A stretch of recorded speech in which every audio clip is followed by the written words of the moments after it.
declare this meeting open at 7 p.m. and welcome councillors, staff and members of the gallery and acknowledge the Noongar people of the Budja, the land that we gather on today. For thousands of years, their connection to country has provided knowledge, guidance, spirituality and life. We pay our respects to this ongoing connection as well as their elders past, present and emerging. That's the new acknowledgement of country that I'd like to now introduce. Nala Kala Budja has given those words to me, so that's what we'll be using moving forward. I will advise all members of the gallery that the meeting is being audio recorded in accordance with council policy. If you're asking a public question or making a statement or deputation to the meeting, this will be audio recorded. Members of the public are reminded that no other visual or audio recording of this meeting by any other means is allowed. Attendance and apologies. There are no apologies. There is an apology, and that is from Mr. Brian Oliver, who's the Director of Community Engagement. Item number 2 on the agenda is public questions time. 2.1 is a response to previous public questions taken on notice. At the ordinary council meeting in Monday, 20th November 2023, Mrs. Lee Bond asked a question. That question is as per the agenda and her response is attached.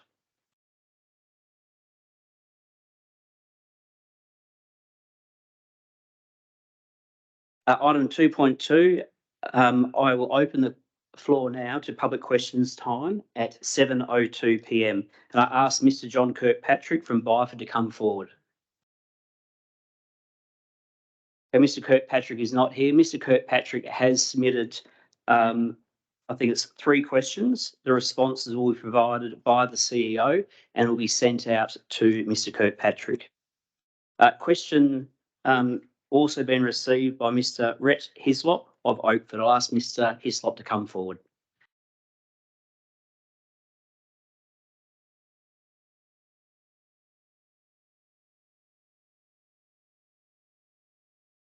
Shire currently employs multiple bushfire mitigation officers.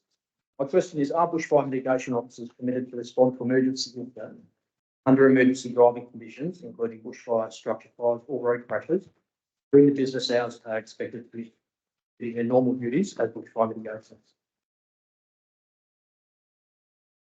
Thank you for the question, Mr. Hislop. I'll ask the Chief Executive Officer to answer on your first question.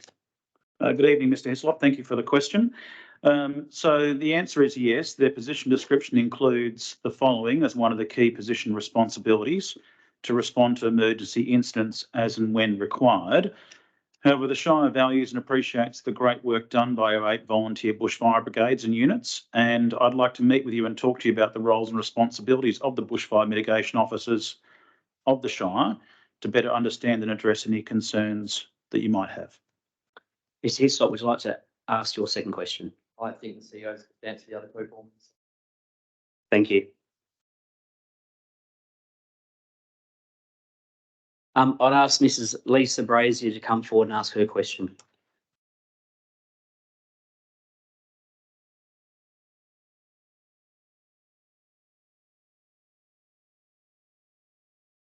Good evening, councillors. Lisa Brazier, PO Box 80, Mundijong.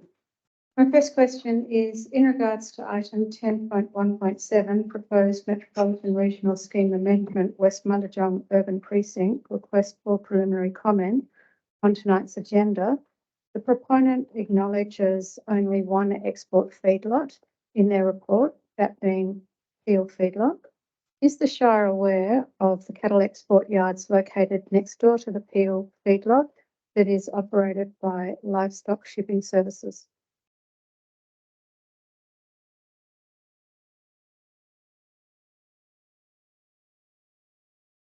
Thank you, Mr. President, and thank you, Ms. Brazier, for the question.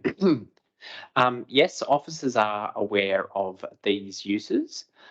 The report includes requesting the WA Planning Commission to undertake a further level of sub-regional planning for the broader precinct so as to provide a clearer regional plan that can adequately protect existing uses like those that you've mentioned in the long term. Thank you. My second question is, does the Shire feel there is a possibility of both these exporting businesses been forced to close in the future if adjacent land is zoned urban? And through the rezoning of this land to urban, is this an easy way of the government banning live export? Thank you for your second question, Ms. Brazier. Again, I'll ask the Director of Development Services to answer. Thank you, Mr. President, and thank you for your question. The report includes, as I mentioned just previously, requesting the WA Planning Commission to undertake a further level of sub-regional planning for the broader precinct so as to provide a clearer regional plan that can adequately protect existing approved uses being able to continue. And this certainly includes those noted rural uses south of Mundijong Road, being the operating feedlots. Thank you. Thank you. Thank you, Ms. Brazier. Can I ask Mr. Bill Denham to come forward? Councillors, question one, it is widely alleged in the community that the Shire operations were performing drainage works at the Watkins Road transfer station. These works excavated through the landfill capping to expose the asbestos.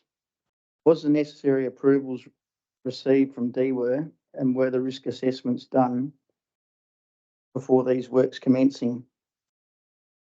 As it is a well-known contaminated site, as acknowledged by the Shire sign on the entry road, has the operations area cost the Shire $1.2 million as per the report?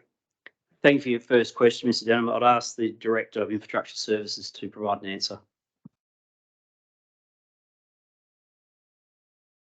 Through you, Mr. President. Thank you for your question, Mr. Denham. So the answer to your question is no. The Shire intended to undertake drainage improvement works at the waste transfer station in September 2023. Undertaking drainage improvement works did not require DWER approval. As part of the risk assessment in preparation for this work, investigation was undertaken to identify presence of any asbestos at the site. This included excavating test pits to determine the thickness of the capping and any contaminants, including asbestos. It was these test pits that confirmed the presence of asbestos and resulted in the Shire taking appropriate action by closing the site to protect the community and staff. Thank you, Director. Mr. Denham, would you like to ask your second question? Yeah, sure.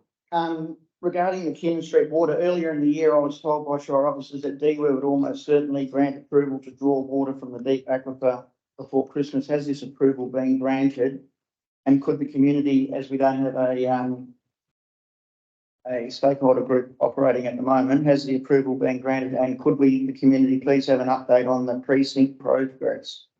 Thank you for your second question, Mr. Denham. I'd ask the Director of Infrastructure Services again to provide an answer. Thank you, Mr. President.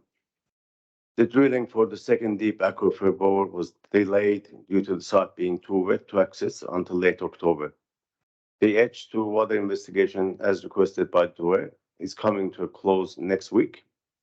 The water investigation report, which will include the results of the water testing, will be sent to DWER on 18th of December 2023 for their consideration and approval. Thank you, Director. Mr. President, if I can just add to that, we will be updating the information on the Shire's website with a current, more up-to-date project status as well for that project. Thank you, Mr. CEO. Mr. Denham, would you like to ask your third question? As we know, a school is being built on the corner of Briggs and Thomas Roads. I thought the original Briggs family home was to be incorporated into the site as it has historical significance. Is the Shire aware that this house has been flattened and removed? And how does the Shire maintain other places of historical significance if this is allowed to occur? Actually, relatives of the family still reside in Serpentine Jarrahdale, and I know it's devastated a couple of them that they can no longer see the house and its history. Thank you for your third question, Mr. Denham. I'd ask the Director of Development Service to provide an answer, please. Thank you, Mr. President, and thank you for the question, Mr. Denham. So just from the outset, the Shire values and works hard to protect its local heritage assets. The Shire's recently completed its 2022 Local Heritage Survey, which forms the basis to identify places of cultural heritage significance. And this informs consideration by council on places to elevate to the heritage list under the scheme, which affords a degree of statutory protection for listed places. Officers are aware that the homestead was recently demolished. The homestead was located on the corner of Briggs Road and Eurythmic Road and coincides with land designated for a future primary school. The homestead was not formally listed on the Shire's local heritage survey or on the Shire's heritage list. The Shire's heritage survey is available on the Shire's website, and officers are certainly happy to receive nominations of potentially important places from the community at any point in time for consideration and assessment. Thank you. Thank you. Thank you, Mr. Denholm, and thank you for both directors for providing answers. It is now 7:11 p.m. I would ask if anyone from the floor would like to come forward and ask any other questions.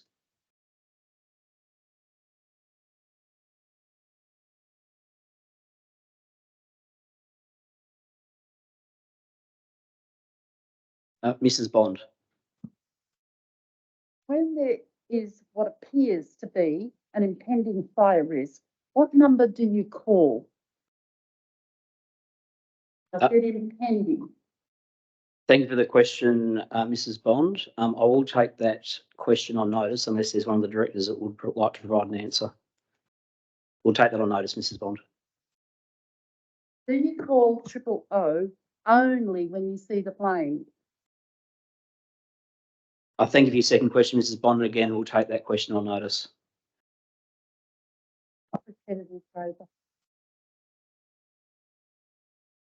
Explain why a few councillors can vote to put the ballots at risk of the by-election in March 2024.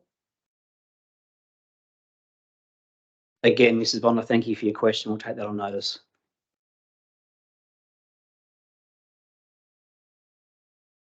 Thank you, Mrs. Bond. Are there any other members of the gallery who'd like to come forward and ask a question?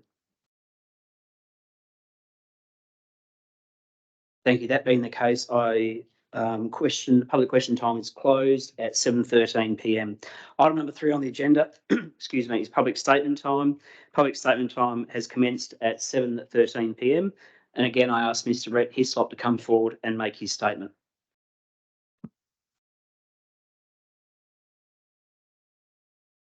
Good evening, councillors. Shire of Serpentine Jarrahdale is fortunate enough to be home to 8 different emergency services brigades or units ready to assist residents in the broader community of Western Australia when disaster strikes. Since October, the majority of Shire's fire brigades have been extremely busy at a time of year when most community members are reminded of the vital role emergency services volunteers play in providing a critical service to the public. During recent bushfires in various parts of the state, emergency service volunteers from SJ witnessed firsthand the public's gratitude. At the Wanneroo bushfire, for example, residents lined the street to clap incoming fire crews to thank them for saving their lives and properties, and every evening on the news, residents were interviewed thanking volunteer firefighters for their quick and selfless actions. Unfortunately, when volunteers return home from such incidents, the same gratitude is not often forthcoming from this Shire. An underwhelming culture amongst our local emergency services has permitted the bullying and intimidation of volunteers from some in the Shire's employ. There is a lack of transparency, collaboration and consultation with those who freely give up their time to help others in need, all of which are fundamental for recruiting and retaining volunteers. Perhaps worst of all is the lack of value placed on the time volunteers give up and the ease at which volunteers are treated as free labour. I implore this council to genuinely evaluate the current state of emergency services in the Shire. Every year, the value of a volunteer firefighter increases over the summer, only to disappear once the bushfires do, and then volunteers are lost, often for the reasons I've mentioned. There are surrounding local governments doing it better and brighter, ensuring volunteers receive the respect and the attention they deserve. What those areas don't have are the volunteers we do. Thank you. Thank you, Mr. Hislop. I'd ask Mrs. Lisa Brazier to come forward and make her statement.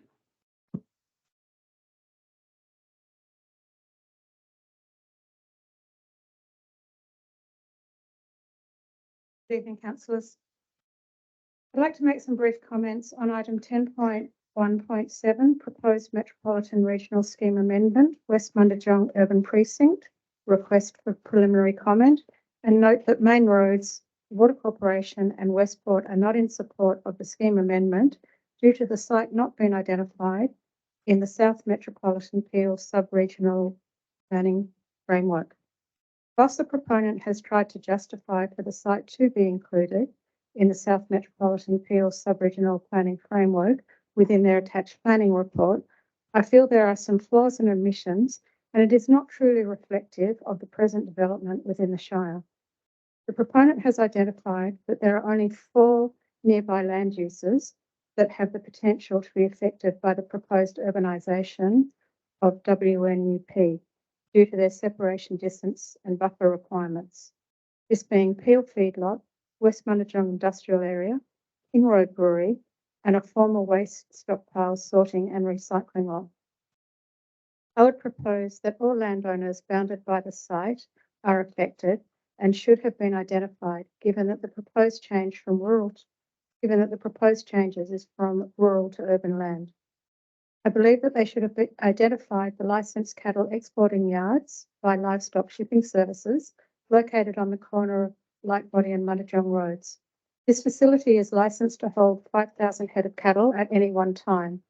LSS is a Perth-based company that supplies livestock from Australia to markets all around the world and has a market presence worth $180 million annually to the Australian economy. They have a fleet of 11 big vessels operating worldwide, of which 4 operate out of Australia on a regular basis. To not identify such a significant business to the agricultural industry is flawed and misleading. Both LSS and Peel Feedlot are ideally positioned for the future Westport facility, and B-double road trains traditionally do not mix well in urban areas. I also note that farming land located west of Cargoditch Road is not identified as being potentially affected by the proposed urbanisation. From our experience within our own farming business, the current urbanisation within Whitby has had an impact on our operations, and whilst the Shire's vision is city living offering a rural lifestyle with abundance opportunity for diverse community, this is not always practical. Along Leopold Road, we have existing dog kennels. Again, not always conducive to urban living. The proponent in their rationale for urbanisation has stated that much of the new urban areas proposed by the draft district structure plan are characterised by multiple small land holdings in fragmented ownerships without any local structure planning proposed or in place. It should be noted that this comment predominantly represents precinct F and is not reflective of the other precincts that do have approved LSPs. Furthermore, maps that have been used throughout the documentation in reference to the Mundijong district structure plan are not current, and there is also a fundamental failure to identify any urban development within Byford and Cardup precincts. By not accurately identifying the full development within the existing urban precincts of the Shire is very skewed and inaccurate data. Thank you. Thank you, Ms. Brazier. I'd ask Ms. Courtney Manesi to come forward and make her statement.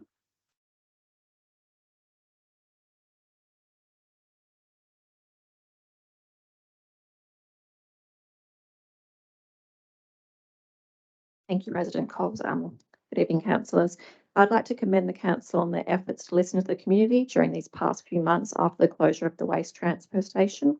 There have been a number of conflicting opinions from residents on how this complicated issue can proceed and be resolved, and it is clear there is no easy answer that will suit everyone's needs and desires. This is simply a pat on the back for taking the time to consult the residents both informally and formally, even when some of the views were not expressed respectfully.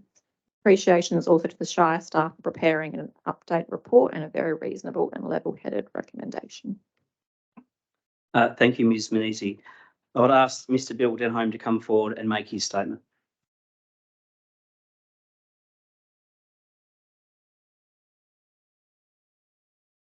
This statement's in regard to Councillor Bias's notice of motion. This motion comes at a time when cost of living pressures are hitting our local families. It's been recently reported that Byford has the highest rate of mortgage defaults in WA, and unfortunately, from memory, was ranked in the top 5 suburbs in Australia, which is not good. Councillors, you have the ability and the authority to make a decision outside the Shire policy of a maximum of $500 for donations. Previously, $1,800 was donated to top up a community grant for a Christmas party for Centrepoint Church for the needy. A great idea, but I'm sure it totaled over $3,000. This money, however, is for food, etc., basic sustenance. Each week, this group gives over 200 meals or hampers to the people in need, all voluntarily. I ask all you councillors, please consider increasing the amount to at least $2,000. The community really needs it. Thank you. Just a little thing on the end. Just like to thank the Shire. One of my sons just went and represented Australia and got a community grant of, a sporting grant for $200. So any assistance is much appreciated as Australia went through undefeated. Thank you, Councillor. Thank you, Mr. Denholm. I would ask and welcome anyone to come forward and make another statement if they'd like to.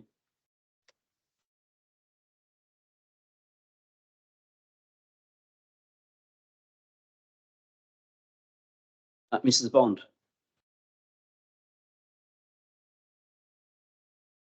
I spoke with the Director of Infrastructure Services after the OCM. I asked where the 2 yellow poles were because they did not appear at the end of our street. I was told 6 people wanted the Shire to look after their verges and it would require all residents to want to take care of the verges. Not true. Shire will only spray carcinogens and 6 people did not make that request. Someone else in the Shire was told the care of the verges was the responsibility of the property owner. Perhaps someone would like to explain the absurdity of what I was told. Shire has not done anything but damage our verges, and you should be grateful the property owners have been taking care of their verges for over 28 years.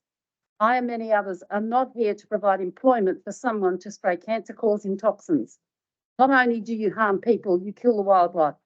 Better you read up on the class actions involving this poison.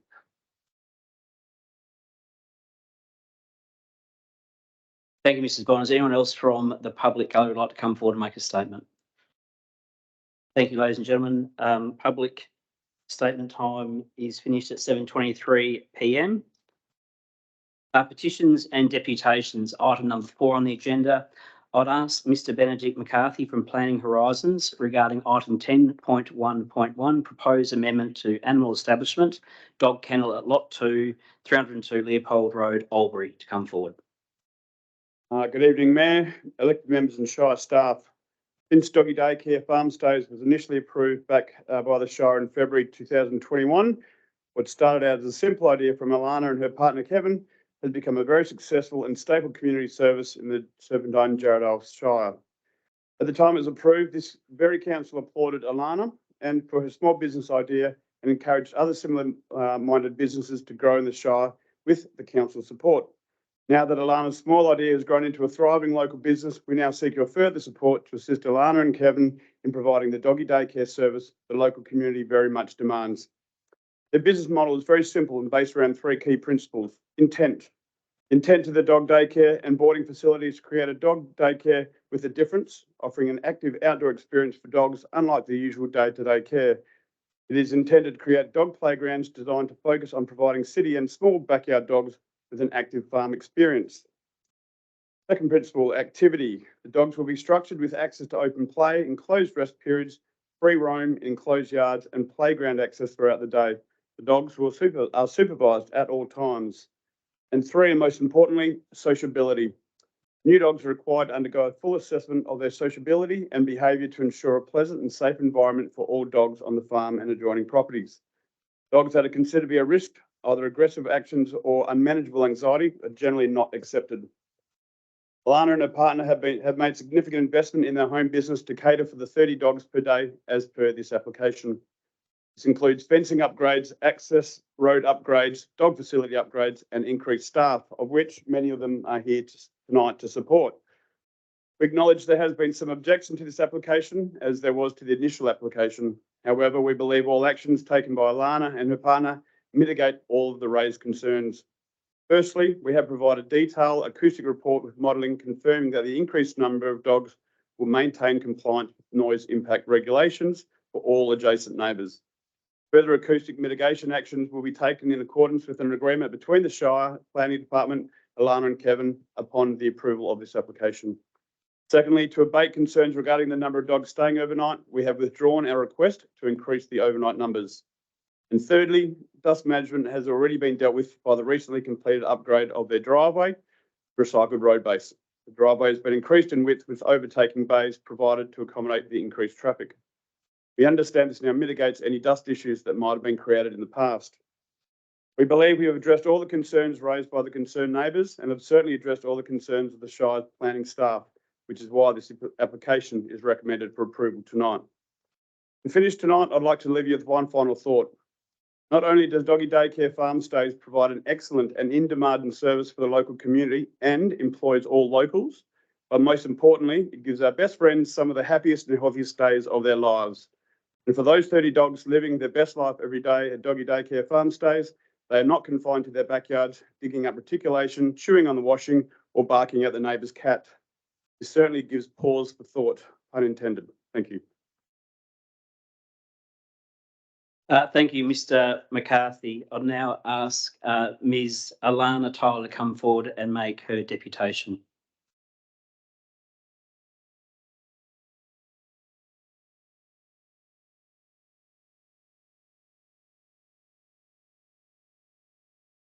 Just how it's going tonight. My name's Alana and I'm the proud resident of our wonderful community. I've lived in the Shire most of my life. I volunteer in the community and I'm currently the treasurer of the SJCRC next door. But today I come to you to talk about our business and passion. For the past year and a half, Doggy Days and Farm Stays has been an active part of our community. In this time, I'm proud to say that we have operated seamlessly, never encountering complaints or issues. This track record is a testament to the dedication of our team who's here tonight and our commitment to providing the highest standard of care and respect for our neighbours. For us, caring for dogs is more than just a business venture. It's a genuine passion and it has fueled the creation of Doggy Days and Farm Stays. Today, I'm here to share my enthusiasm and to respectfully request your consideration for an increase in the number of dogs permitted in our dog facility. I've witnessed the positive impact that Doggy Days has had on the lives of both our canine friends and their owners. The joy and contentment we bring to the community are sources for immense satisfaction and drive my commitment to continually improve our services.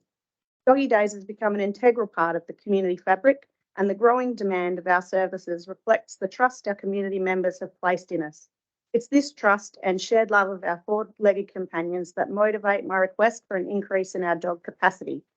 Expanding our capacity isn't just about numbers, it's about fulfilling a passion to create a space where dogs can thrive socially, physically, and emotionally. This isn't just about business growth. It's about enhancing the positive environment we've worked so hard to foster at Doggy Days and Farm Stays. I want to assure you that with this proposed expansion, we are prepared to uphold all safety and regulatory requirements, and I'm committed to investing in additional resources and staff training to ensure the continued wellbeing of every dog under our care and the surrounding neighbours and environment. I kindly request that you support the proposal at the meeting this evening. I am enthusiastic about the chance to share my passion for dog care with all of you and to address any questions or concerns you may have. Thank you for your time. Thank you, Ms. Tyler. I'd now ask Ms. Jade Slight from Harley Dykstra regarding item 10.1.5, scheme amendment number 1, lot 12, number 101 King Road, Oakford, to come forward. Firstly, thank you for the opportunity to present at this meeting in respect of item 10.5, scheme amendment at lot 12 King Road, Oakford, to accommodate an additional use to allow blending and processing of non-hazardous agricultural and mining products. Our client, Colleen Broad, is very happy with the recommendation to adopt the proposed scheme amendment, subject to modifications, and would like to thank all those involved today.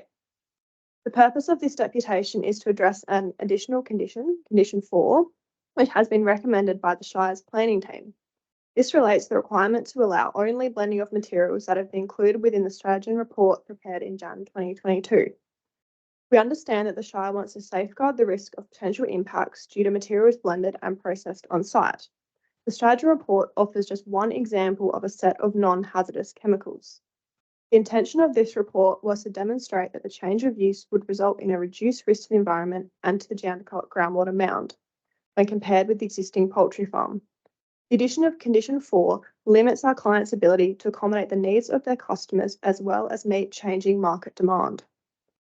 The town planning scheme is not the most appropriate planning instrument to control whether a light industry use can use one type of blending product or another.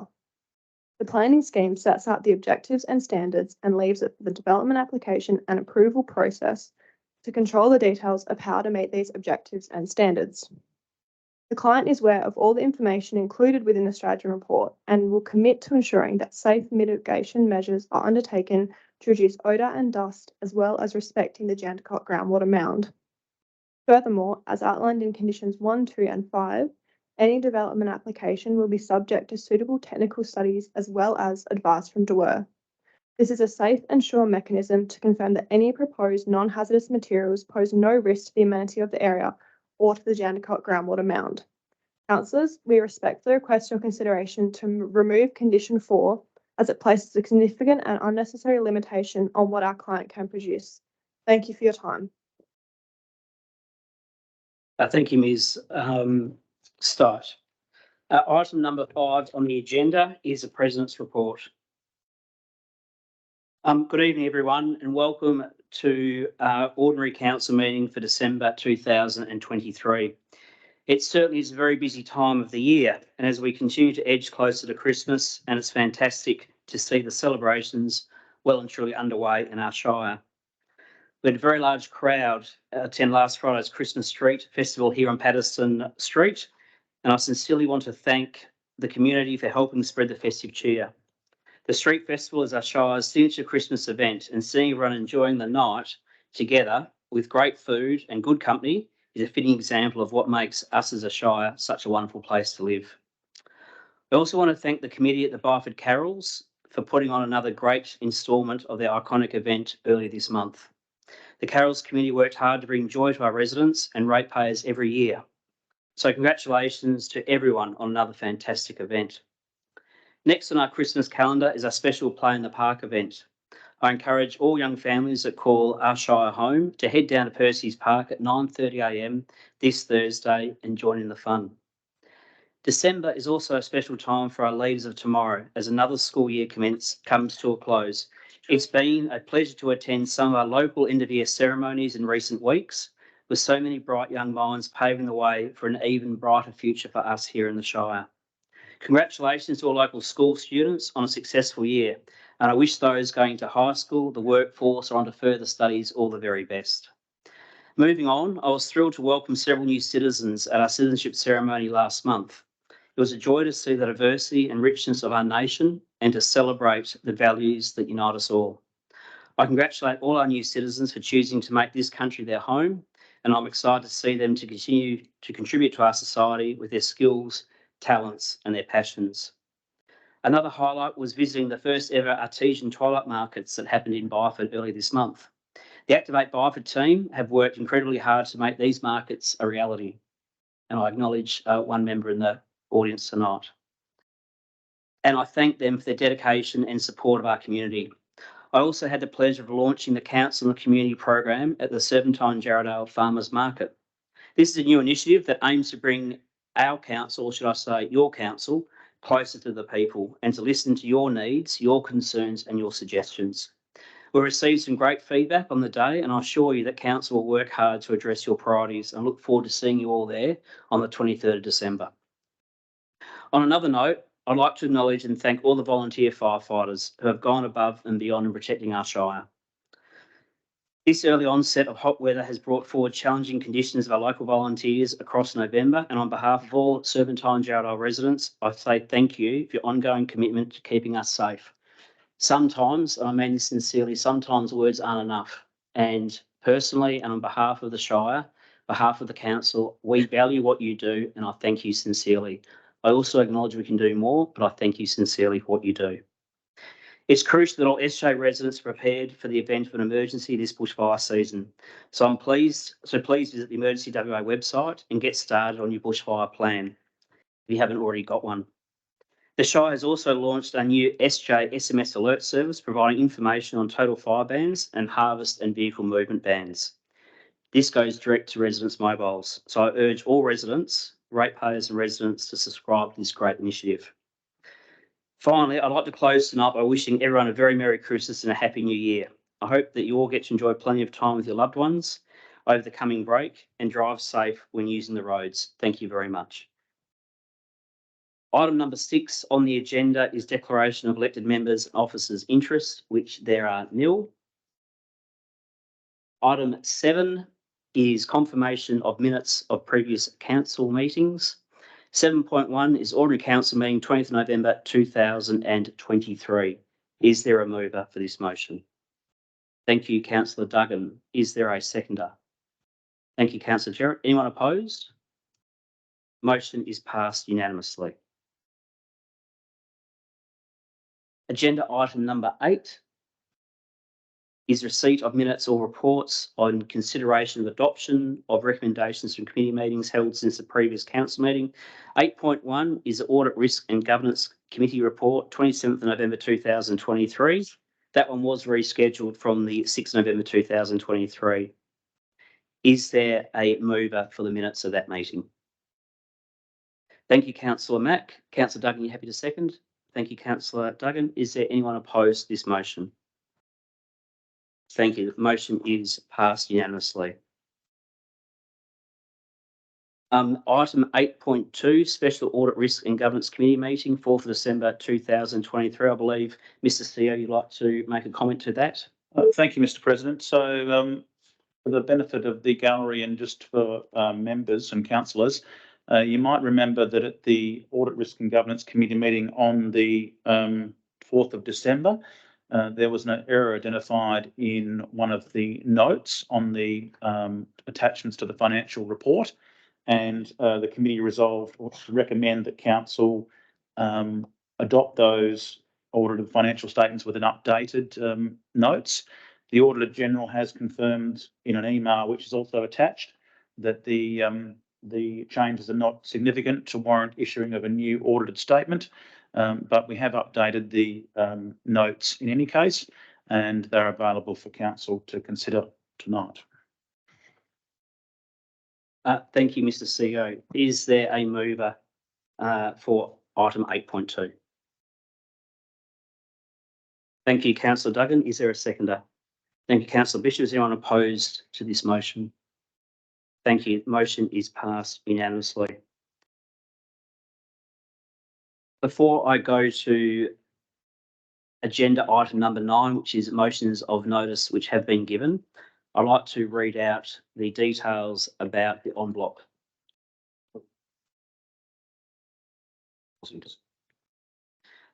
As part of the Shire's efforts to ensure the efficiency and effectiveness of meetings, tonight's meeting will include the opportunity for matters to be considered by council en bloc. This means that a group of matters dealt with in multiple reports can be grouped together,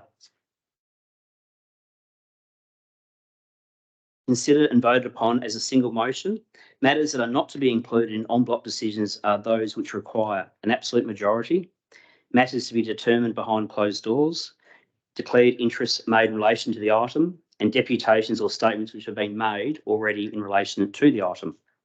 Officers have prepared a list of matters that meet this criteria. I will now read those report numbers and titles and invite any elected member to identify any matters they wish to be removed from en bloc consideration. Removing a matter from en bloc consideration does not signify an objection to a matter and does not require the matter to be debated. Removing a matter from en bloc simply means that the matter is to be considered separately. The matters that have been identified for consideration for en bloc at tonight's meeting are as follows. Item 10.1.2, which is proposed road naming application Utley Road Serpentine. 10.1.3, proposed adoption of local planning policy 4.26, development in the rural zone. 10.1.4, draft local planning policy 2.9, environmentally sustainable design considerations for retail. and commercial development within the Shire of Serpentine Jarrahdale. 10.1.8, initiation of project determining location for regional level playground in Serpentine Jarrahdale. 10.1.10, proposed adoption of revised local planning policy 4.6, telecommunications infrastructure. 10.2.1, award request for tender RFT 11/2023 Munajong King Road intersection upgrade. 10.3.1, confirmation of payment of creditors November 2023. 10.3.2, monthly financial report October 2023. 10.3.4, 2023-2024 rural valuation review. They're all the items that are at this stage going to be considered to be moved en bloc. Are there any councillors who would like to indicate if they would like to remove any of the aforementioned reports from the matters to be considered en bloc? Thank you, councillors. Can I then have a councillor to move that those items are moved en bloc? Thank you, Councillor Duggan. Councillor Bishop, you have it a second. Is there anyone opposed? Thank you. Those items will be moved en bloc and that is carried unanimously. That brings us to agenda item 9.1, motions of notice which have been received. 9.1, notice of motion, Ethics Committee. Do I have a mover for the motion? Thank you, Councillor Bice. Do I have a seconder? I presume Councillor Bice is moving the councillor recommendation. Correct. Thank you. Thank you, Mr. CEO. I should have specified that. So the council recommendation has been moved by Councillor Bice. Is there a seconder?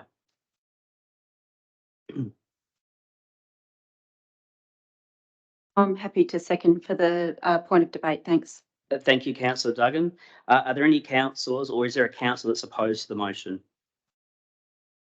I'm opposed. And Councillor Mack and Councillor Bishop. Councillor Bice, would you like to open debate? Thank you, Shire President. Thank you for the opportunity to speak to this item. If there's one thing I could point to in the previous council's tenure that caused a lot of angst amongst those sitting around the table, past and present, it was how we manage code of conduct complaints. Now, I don't intend on treading out specific items, but I think the one thing that all of us involved can agree with was that the process doesn't work as it currently stands. What we have as a new council is an opportunity to ask ourselves, are our current policies, processes, operations fit for purpose? The reason I'm asking for this to be considered is because I don't consider this is fit for purpose. The challenge we have is that we operate within the framework that the state government says.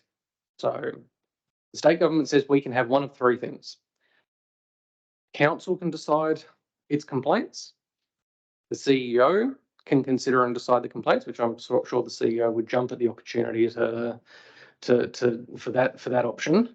And a third option is for a committee to consider complaints. As I've stipulated, as far as I'm concerned, the council considered option has been tested and it has been found wanting. The CEO isn't jumping out of his seat to say that he wants to do the CEO considered option. The state government therefore leaves us with one option left on the table, which is a committee considered complaints process.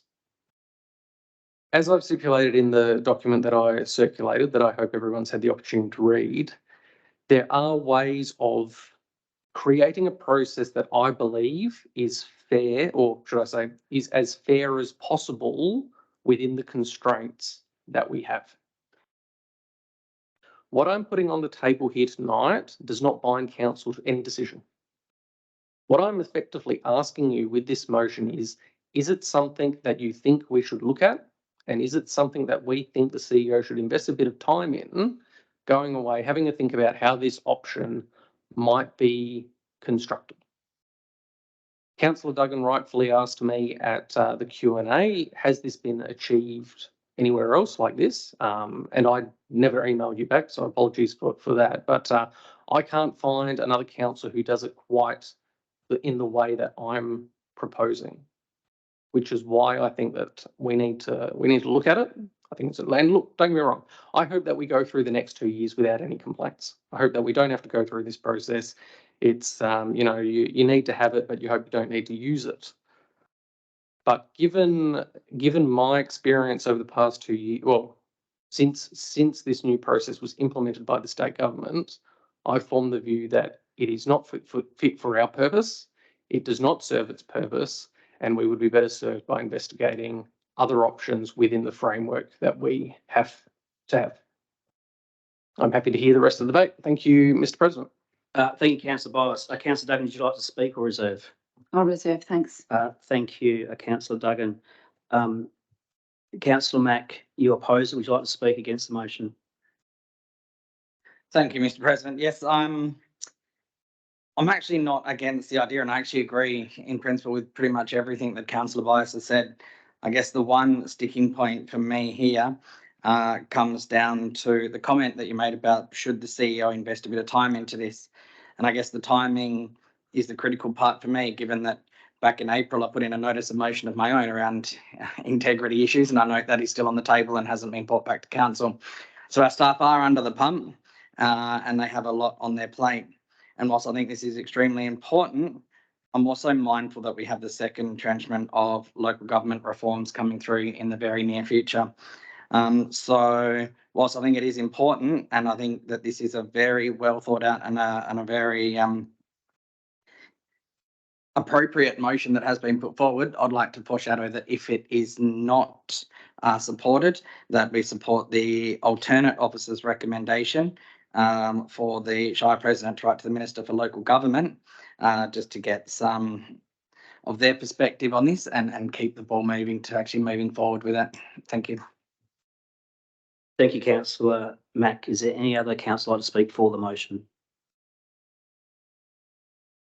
Thank you, Councillor Bias. Would you like to close? I'm sorry, can I just use my right to reserve? Yes. Thanks for the opportunity to speak, Mr. President. I also strongly commend the work that Councillor Bias has put forward and certainly agree with the points that he has said that this system that we currently work under is not ideal. On page 4 of the report that you kindly provided us, it talks about wishing to alleviate political dynamics, personal affiliations or allegiances from decision making. And I think that they're all incredibly important. I also think that this is a process that needs more than just Shire of Serpentine Jarrahdale to take on, both from a staff cost and also from a legal cost. So I commend Councillor Mack putting forward the alternate officer's recommendation where we start looking at bringing the Minister of Local Government, and perhaps hope that Councillor Bias might be willing to look at the option of bringing this to a Walga AGM as part of a motion, so it can be assessed by the Walga group as a totalitarian rather than just a Shire of Serpentine Jarrahdale taking it on, because I'm sure these are issues that have been dealt with and looked at by other councils but have all been seen as being too big. And once again, I commend Councillor Bias for taking the bull by the horns and for what he's had to say. Thanks. Thank you, Councillor Duggan. Councillor Bias, would you like to? Actually, no, sorry. I do apologise. Is there anyone else who'd like to speak against the motion? I'll speak against the motion, and again, I'll echo the comments that have been made. I commend the mover for the work that he has done in writing a report. The report was well written and easy to read. I guess for me, I echo the comments from other councillors about what is the best way forward. And I do admit that we have sat in this place and tried to be the judge, jury, and everything else on our peers, which is not ideal, especially when the person who has made the complaint is not one of us and we don't know what they want as an outcome. So I do agree that the situation is not perfect.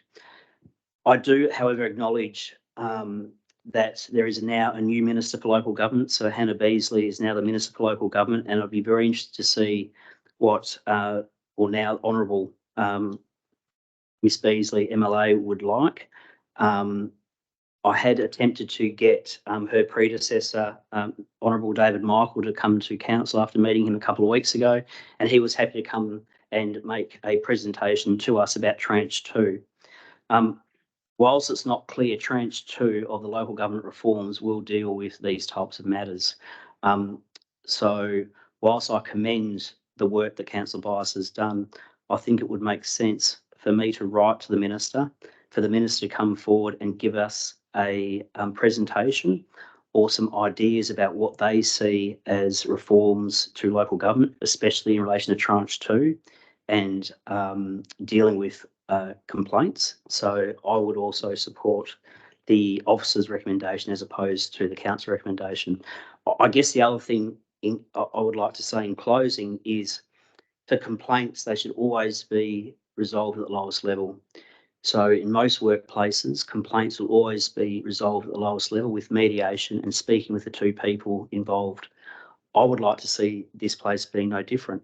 So if there are complaints, they can be resolved at the lowest level, finding out what people want and ultimately making the council better in terms of output and in terms of a collegial environment. I hope that can be achieved with the Minister's feedback, and it may well be, as Councillor Duggan said, it may well be that we take this to a Walga meeting and then get some Walga support as well. So whilst I commend the work that Councillor Bias has done, I certainly am opposed to the motion. Councillor Bias, would you like to close? Oh, does anyone else want to speak for? Councillor Bias, would you like to close? I'll close by first asking a question to the CEO of the director.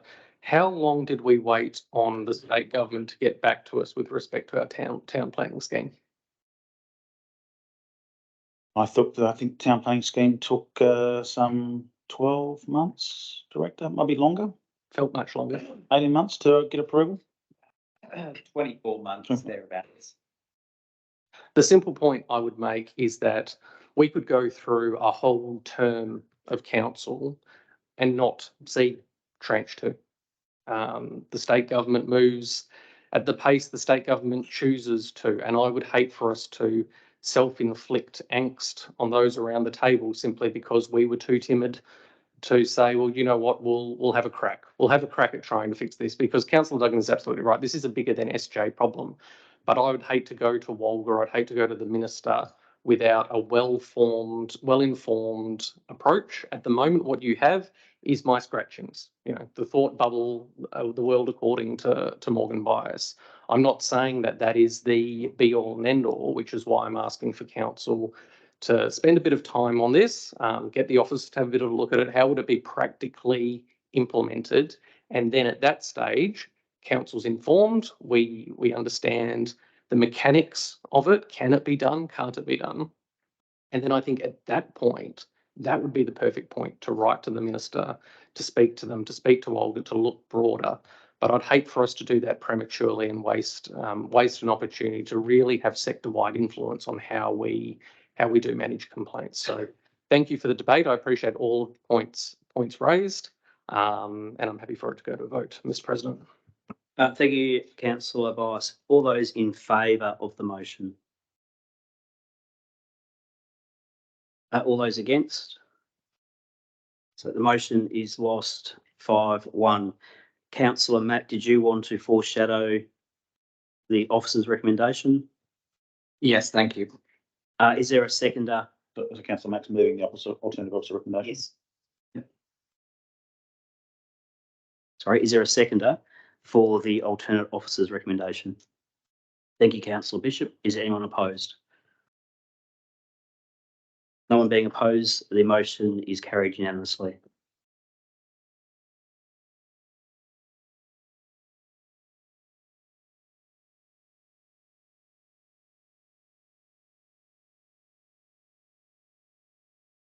Thank you. Item 9.2, notice of motion, improving council transparency and accountability. Is there a mover for this motion? And that is the council's recommendation. Thank you, Councillor Bias. Is there a seconder? Again, happy to second for the motion, the reason for debate. Thanks. Thank you, councillor Duggan. Is there anyone opposed to this motion?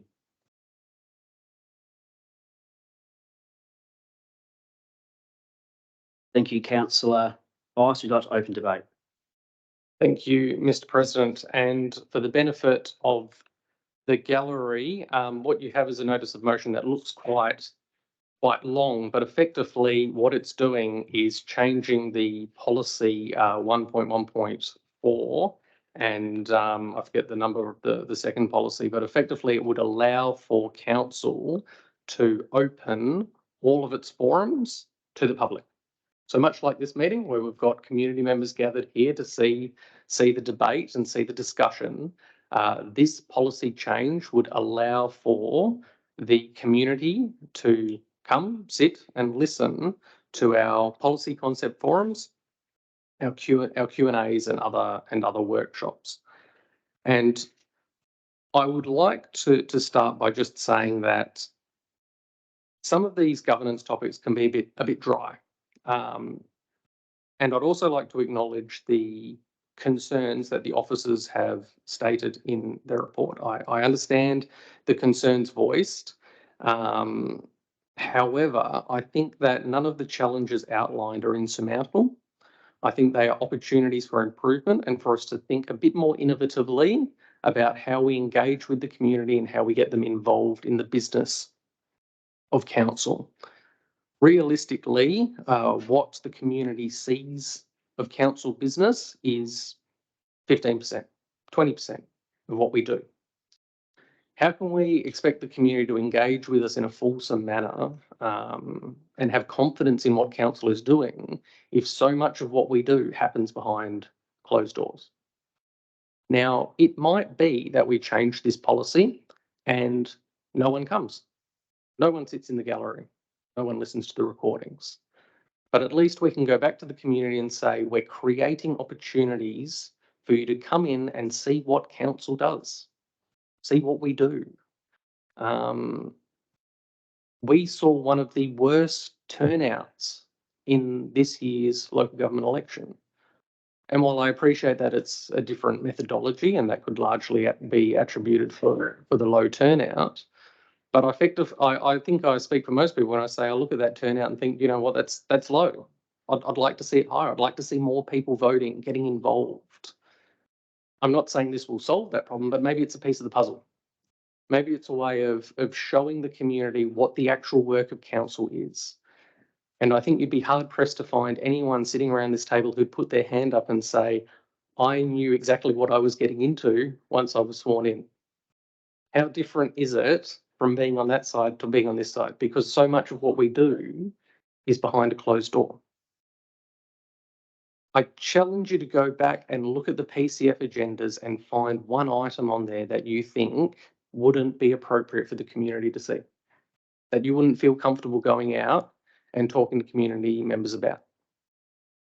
Now, that being said, I'm going to do a complete 180 and say there are absolutely things that we do need to discuss behind closed doors, which is why I've been mindful to build into the motion that you see the discretion of the presiding member to close those meetings, because those meetings are not formal meetings. They're not subject to standing orders. Council can't vote to close a meeting. We can't use the normal mechanisms we have. Therefore, it makes sense that we're prudent to give the presiding member that flexibility to say, these are in collaboration with the CEO, these are some items that we're going to bundle together. And you know what, we're not going to open up this PCF, or we're going to close half of it because we need to talk about something that relates to one of the director's commercial in confidence items. I'm going to reiterate the point I made in the first item, which is this is a new council, and this is one of those rare opportunities you do get to ask yourself, is what we're doing working? Is it fit for purpose? And even if it is fit for purpose, is there a better practice we can implement that will help encourage greater collaboration with the community, greater involvement of the community, and get them involved with the business of council. So with that, Madam, sorry, I was just about to say, Madam President, I was certain I was going to get through this first meeting without that. Mr. President, I'll close my opening statements on that faux pas, and I'm excited to hear the debate. Thank you, Councillor Bias. Councillor Duggan, would you like to speak or reserve? I'll reserve, thanks. Thank you, Councillor Duggan. I'll speak against the motion, and again, I commend Councillor Bias for putting this motion forward, and you make a very, very salient point that this is an opportunity for us to change, and change is important. Change is important. It improves processes. And I guess for me, I don't believe this will improve processes. What I'm concerned about is a couple of things. So if we talk about transparency and accountability, certainly I got elected, I would suggest, back in 2017 with those things, and more recently as a president on those things. And I guess we need to look at what we can do moving forward. So one thing, and I'm not going to talk about me, one thing the council has done the last 8 weeks is open up accessibility, if I can use that term. I think that probably is the best term, to council. So as I said in my president's report, the last Saturday of each month at the farmers markets, you can go and meet a councillor. A councillor can make their own choice whether they want to be there or not, and that's fine. That's their decision. We're all busy people. But I would argue that as a ratepayer, and I am a ratepayer, that I would rather go and speak to my local councillor, or dare I say it, the president, face to face at an event where I know he or she will be, as opposed to sitting in the back of a hall or in this place to try and listen to what's going on. Accountability is important, and I think moving forward, these meetings will be live streamed. So that is a real tangible way to improve accountability and transparency. The other side of it is, of course, is it working? And look, I'm certainly not naive to think that what we're doing now is perfect, but I guess we need to give things an opportunity. And the comment made that we've got a new council, I think it is right, obviously, but it's an opportunity for us to review what we do, and we can always bring this back to another council meeting. And certainly if it was not successful as worded, I would certainly foreshadow an alternate motion for this to come to a PCF for us to discuss it as a council. And the reason I say that is I think that's really important for us as a council and individuals have buy-in on this. Q&A is a very interesting process. It's a process where councillors receive the agenda and they ask questions. I have said this many a time, and I know fellow councillors have said the same thing. Director, I'm sorry to ask a silly question, but I would argue that me sitting here with 25 people looking at me as they are now, I may be a little bit reserved to ask what I would say is a silly question. And I know that we as councillors sometimes have a chuckle, but we never ever berate people for asking a silly question. The directors will never ever criticise a councillor, and the simple thing for a director to turn around and say, well, thank you for the question, it's actually a good question, I think makes us feel better. What I'm trying to say is it's important for us to have that honest, frank discussion, those honest, frank questions, without the prying eyes of the public looking at the questions we're asking. The other part of that, and I probably shouldn't have said prying, but certainly the public wondering why Councillor Smith or Councillor A or Councillor B is asking that question. That leads me on to another point which I've reflected upon. It is quite clear that after a Q&A or during a Q&A, it's quite clear how a councillor is going to vote. What does that then mean if we have a member of the public watching a Q&A and an item comes up, let's call it item 9.1, and it's a notice of motion that a councillor is given, and there's certain questions asked, and bearing in mind there's no debate. There's no debate at Q&As, it's only questions.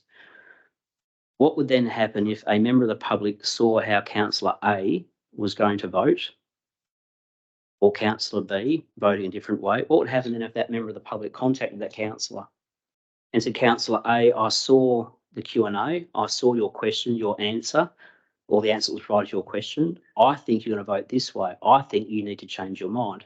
There are concerns there quite clearly, unequivocally, that could be an issue. I'm going to be very careful saying this after it was put on Facebook a few weeks ago about what people think my ambitions are. We are certainly not a state or federal cabinet, but maybe there are some similarities between what we do as a council and what the state and federal cabinet does. You will notice that state cabinet meets regularly, federal cabinet meets regularly. In fact, both state and federal cabinets meet together as in COAG. Those things aren't open to the public. Why are they not open to public? Probably because there's things discussed that there is a legitimate nature of confidentiality, of secret, and things that need to be discussed behind closed doors. Notwithstanding the fact that the presiding member could make that call, what does that then do to me as an individual? And I know it's the responsibility of the presiding member, but then do I get accused of playing favourites? Why did I have a motion or a item of PCF closed to the public when others weren't? Why was there an item at a Q&A closed to the public when others weren't? These are all the things that we would need to put a policy in, and I think really this may have some merit, and it may well be that Q&As are open to the public that aren't recorded, or PCFs are closed to the public as per the officer's comments. But we don't know these things unless it comes back to a PCF. The other thing I would say is the door of all councillors is open. If anyone has a question about what we do, about what we discuss, obviously the president's the only person who can speak on behalf of council, but there are ways for people to find out what's going on. These meetings are recorded. These meetings have minutes, and people can get onto the website and listen to the minutes, which unfortunately, looking at the Facebook hits, or not the Facebook hits, the recording and the YouTube hits, I got there eventually, there's not that many people listening to the recordings. The other thing with PCFs is something, and over the last 6 weeks, I still find it difficult. How do we make a change? How does a councillor do a thing? So, for example, there's been a couple of notices of motion tonight. That's a great way to do it. I would also suggest a great way to do it is come to a PCF. Having a PCF open to the public, would that hamper a councillor coming to a PCF with an idea of an entry statement to Byford? Would a councillor have the confidence in bringing a motion like that to the public, or to a PCF when the public is there listening? We had, and to answer the question about certain things that come to PCS, we've had Metronet come and speak to us. We've had Alcoa come and speak to us. We've had numerous government agencies come and speak to us. I think, and it's certainly supported in the officer's comments, there's certainly some government agencies be very, very hesitant to come to a PCF when the public are involved and the public are present. So again, I commend bringing this to the council. I commend the debate.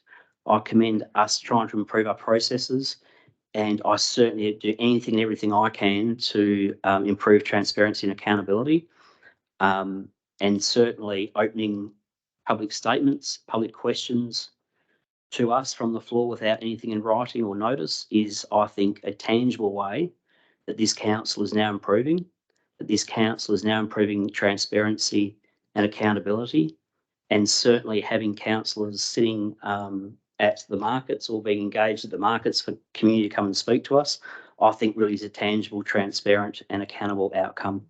If it is that the community wants this, if it is something that deserves further investigation, I think it is, it should then come back to a PCF. So I'm opposed to the motion as it is, but I would foreshadow it coming back to a PCF. Is there anyone else that would like to speak for the motion? If I may use my right to reserve. Yes, Councillor Adam. Thanks. Thank you, Mr. President. As I stated, I chose to support the motion because I wanted to hear debate on this. I think it's really important that when a councillor takes the time to try and look at improving us as a group, we acknowledge that and we put everything and our thoughts into that. And so with that, I'll share some of my thoughts, if I may. The first thing that I note with what Councillor Byers said is he talked to the business of council, and that's something that really struck me. And the reason being is I see our Shire as a business. We have shareholders, which is our residents. We have a council who is our board. And due to protection of commercial in confidence, you do not see a business's board meeting open up on a regular basis to every single shareholder. Yes, their AGMs are, but certainly not their behind the scenes meetings. I think that we need to be very mindful of the balance between protecting our confidentiality and being transparent. Yes, we want to be transparent. We want to be open and honest. We want to make sure that before we make a decision, we are including those that that decision is very important to. So our stakeholders, similar to how we have the volunteer firefighter groups with the BFAC meetings, or we have the sport groups with the Kernan Park committee meetings. But ultimately, as a council, we are here to represent the community. We are here to hear the community and bring that to the table. It concerns me that if we start opening the doors for everything, that residents will come in at an ad hoc kind of approach, and they'll hear some things, but they won't hear what's happened at a committee meeting, or they won't hear what's happened at another meeting. And so we'll get all these mixed messages, and I can see it causing a lot of concern in the community. And I guess finally, I'd like to just say that the most important thing we can do as councillors is ensure that the information we are given, whether it's in-house from our directors or whether it is from an external advisor, be it Metronet or West Perth, or Main Roads, or the Peel Harvey Biosecurity Group, whoever we get our information from, that they are comfortable knowing that they are giving frank and fearless advice. That advice is what we base our decisions on at this table. And if they are looking behind them and seeing members of the community and being concerned for what they're saying, we've actually failed in our primary role. So for that reason, I'd like to say that, I was happy to put forward a second for the motion so that we could have this conversation, but I'm not in support of it. Thank you. Thank you, Councillor Byers. Is there any councillor like to speak against the motion? There being no one like to speak against, Councillor Byers, you'd like to close debate. Thank you, Mr. President. I'm going to very briefly focus on one specific aspect of this, because it's something that others have mentioned. That's Q&As. So we have, I don't know how many agenda items there are tonight, 30, 40, whatever it might be. We had 3 hours worth of Q&A last week. Good questions that provided a lot of context to the reports. Thanks to the quality responses that our officers have provided, a lot of those items will now pass through fully supported, unanimous decision of council. All the community sees is that unanimous decision. It might be a controversial issue. They might have questions, they might have concerns, but to them, it's just something we've passed unanimously. They don't see the questions. They don't see the discussion. Why not open it up? I don't see this as you can do half measures. It's either you are accountable or you're not. You either are transparent or you're not. And I see this as a step in that direction. So while I'm grateful for the debate, I would say that if this is defeated, it will be back in some way, shape or form, because I don't think we can escape this. I don't think we should. I think this is an opportunity to embrace a new way of doing business that's more open, that brings the community in. And like I said, we could open it all up and maybe no one comes. Maybe no one listens to the YouTube recordings. But you know what? At least we can go back to the community and say, do you know what? We're creating opportunities here for you to come and see what we do, for you to get involved in the process. So thank you for the debate, but I would encourage all those around the table to not be scared of the opportunity, but rather embrace a different way of doing business. So thank you. Thank you, Councillor Byers. All those in favour of the motion? 2. All those against? So the motion is lost 4-2.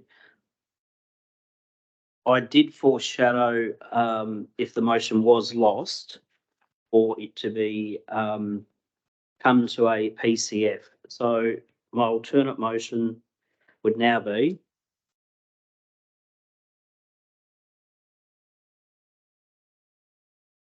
might need some assistance with some wording, but the Mr. President, it might be something like this matter to be discussed at a policy concept forum in 2024.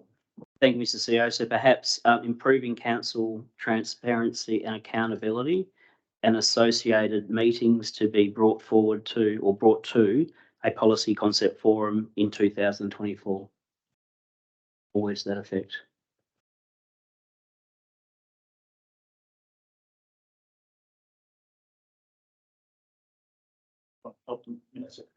Further with, so improving accountability and transparency of council meetings, would you say, or Of council meetings, thank you, Mr. CEO, of council meetings and associated matters be brought to a policy concept forum.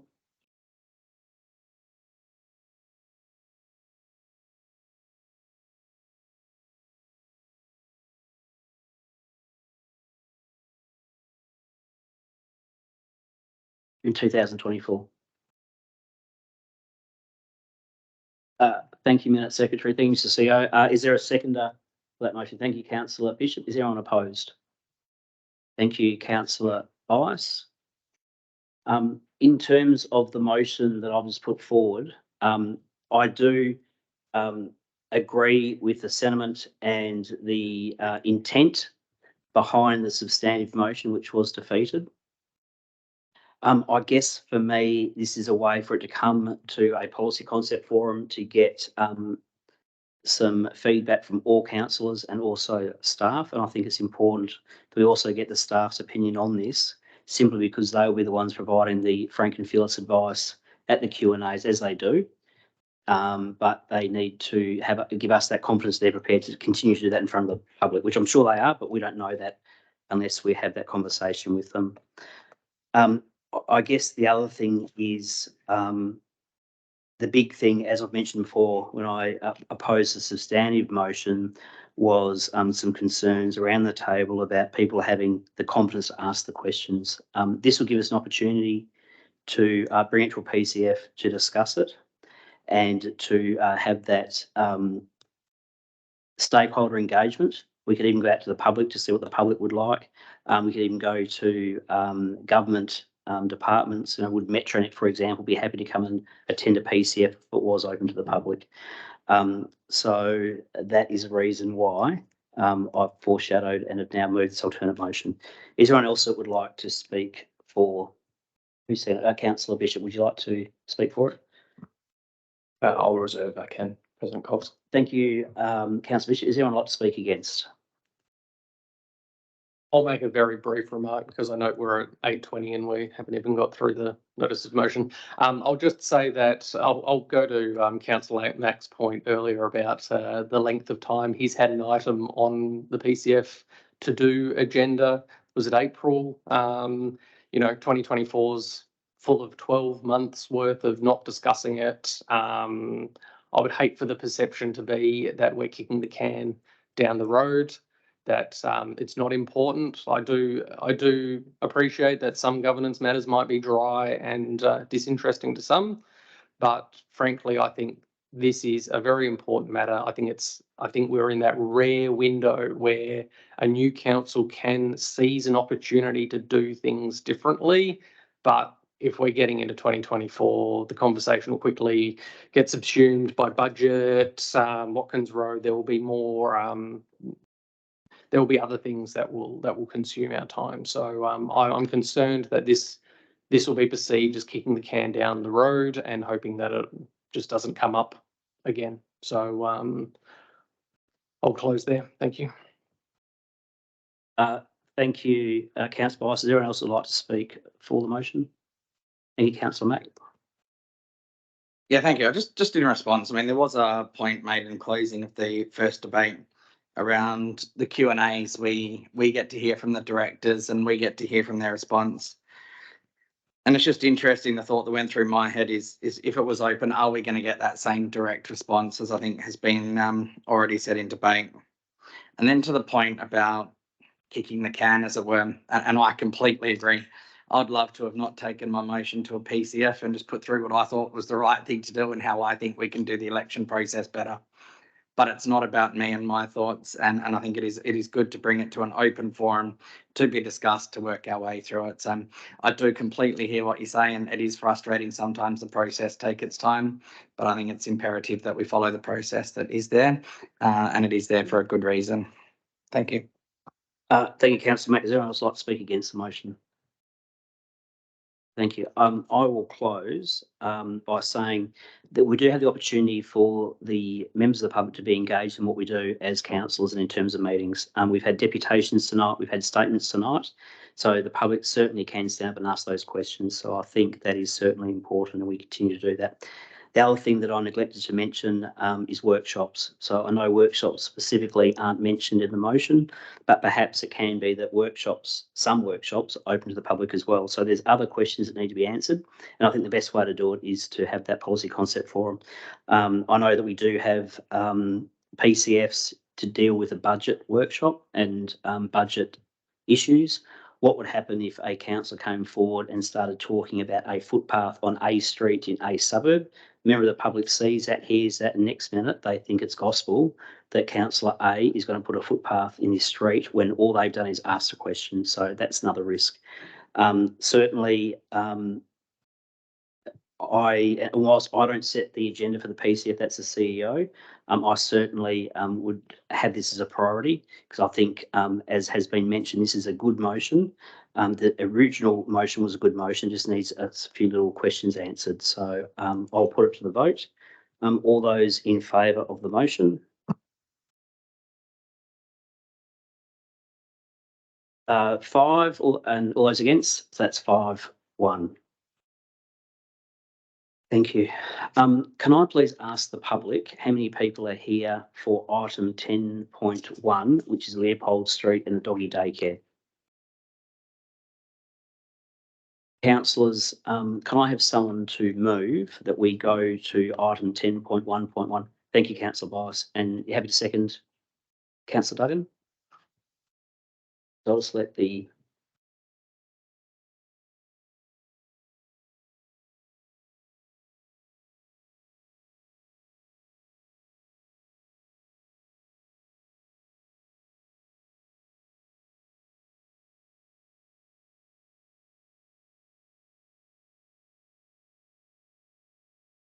So it's Councillor Bias that was happy to move that, minute secretary, and seconded by Councillor Duggan.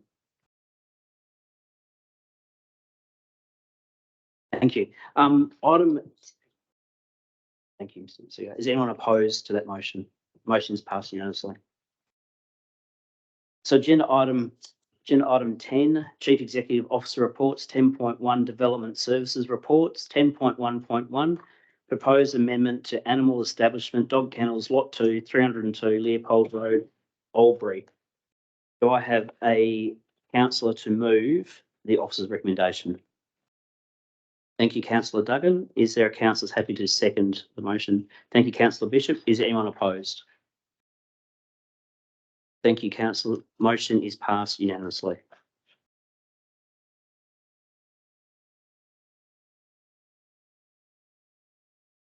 Right, Council, we'll go back to 9.3, which is a notice of motion entry statement.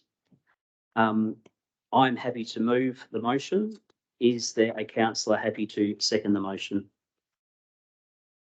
Just for the public, I'll read out what the motion is. So it's an entry statement, is the title of the motion, and it's the council requests the Chief Executive Officer prepare a report to council in March 2024, a project initiation document in accordance with the Shire's project management framework, an entry statement strategy for the Shire. The report to council in March should address the following matters for the development and implementation of an entry statement strategy, being resources required, proposed locations of entry statements, recommended community engagement approach, a high-level project budget, and a proposed implementation strategy, including indicative timeframe.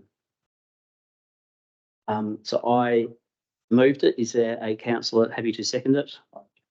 I'll count. Yes, yeah.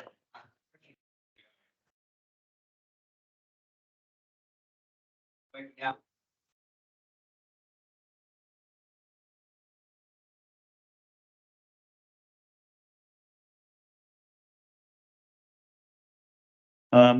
Thank you for the question. We imagine that there's quite a bit of work in developing the strategy itself, and in particular, whether that strategy considers entry statements, multiple entry statements into the town, into the Shire, or into individual locations within each locality, or whether there are more than one entry statements going into each locality.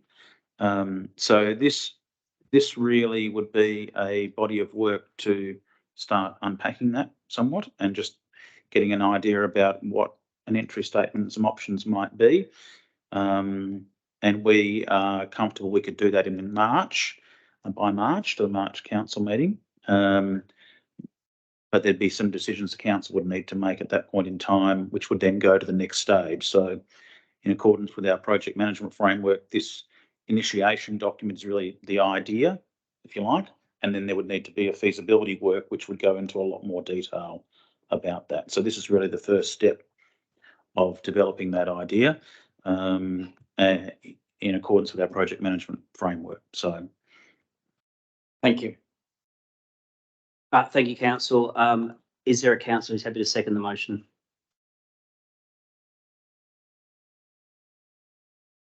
Thank you, councillor Duggan. Are there, or is there any councillor opposed to the motion?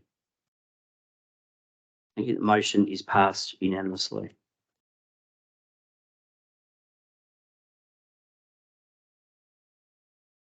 Agenda item 9.4, notice the motion, Baptist Byford Baptist Church Community Food Market. Do I have a mover for the council recommendation? You do, but with a question for the CEO, because the motion as written specifically cites policy 5.1.14, where the dollar amount is in line with that. Is there a way for council to at least consider the proposal put forward by the ratepayer of an increased donation amount? If council wanted to, it could just say that council approves a donation of X dollars to the Byford Baptist Community Market for their work and support through the Christmas period. I would like to move that, Mr. President. Thank you, councillor Bice. Was there going to be an amount of $2,000, please? I think you'll just wait for the minute secretary to write that. Make sure you're happy with it. Then I'll call for a seconder. Is there a seconder for the motion? Thank you, councillor Mack. Before I ask for anyone opposed to it, can I just ask a question to the Director of Corporate Services? There is a budget area that money could be found and could be, are there funds available, I suppose is my question. Yes. Thank you, Director. Is anyone opposed to the motion? Opposed, but I was wondering if I may ask a question, please. Certainly. Through the chair to councillor Bice. This money, was there an intention for a specific thing, or was this a general to go towards the hampers? I guess my question is, were they looking at buying a whole stack of cutlery or something so they weren't using disposable? Was there a specific intention? My understanding of how they operate is that they work on two separate accounts, and one account is specifically for providing that food service to those who need it. So that is why the motion specifically includes the food market. So the money is only to be used to ensure that it goes directly to helping people in need. Thanks, councillor Bice. Thank you, councillor Duggan. Is there anyone opposed to the motion? Motion is passed unanimously.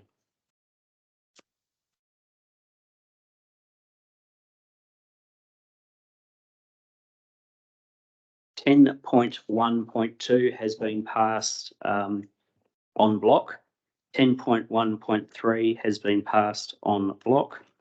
10.1.4 has been passed on block. 10.1.5 is scheme amendment number 1, lot 12, number 101 King Road, Oakford, proposed additional use.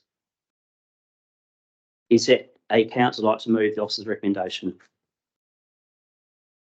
Thank you, Councillor Duggan. Is there a seconder for the officer's recommendation? Thank you, Councillor Bishop. Is there anyone opposed to this motion? Thank you. The motion is passed unanimously. 10.1.6, request for preliminary comment, Metropolitan Region Scheme Amendment, Oakford Urban Precinct. I believe there is an alternate motion that has been circulated. Yes, thank you, Mr. President. I'd like to put forward my alternate motion. Thank you. Is there a seconder for the alternate motion? For the benefit of the gallery, Councillor Mack, would you like to point out the difference from your alternative to the officer recommendation? Yes, thank you, Mr. CEO. Just to the officer's recommendation, I'd like to add in point H that the state government's support for the Shire to continue advancing hypergrowth urbanisation in the form of a seed capital investment in community and social service infrastructure, similar to the $20 million seed capital investment in the hypergrowth road improvement project. And also changes point 3 to read, does not recommend support for the proposed Metropolitan Region Scheme Amendment until the WAPC have committed to and advanced parts 1 and 2 of the resolution. Thank you, Councillor Mack. Is there a seconder for this motion? I would like to ask a question. You certainly can, or two, Councillor if I Duggan. may. And my apologies to the directors for asking these questions this evening. Certainly, I would prefer to have had the opportunity to ask them at the Q&A. My first question through the chair is what would be the probability of impact on delaying this development by the additional points that have been brought forward, please? Thank you for the question. Director of Development Services, are you able to answer the question? Yes, thank you, Mr. President.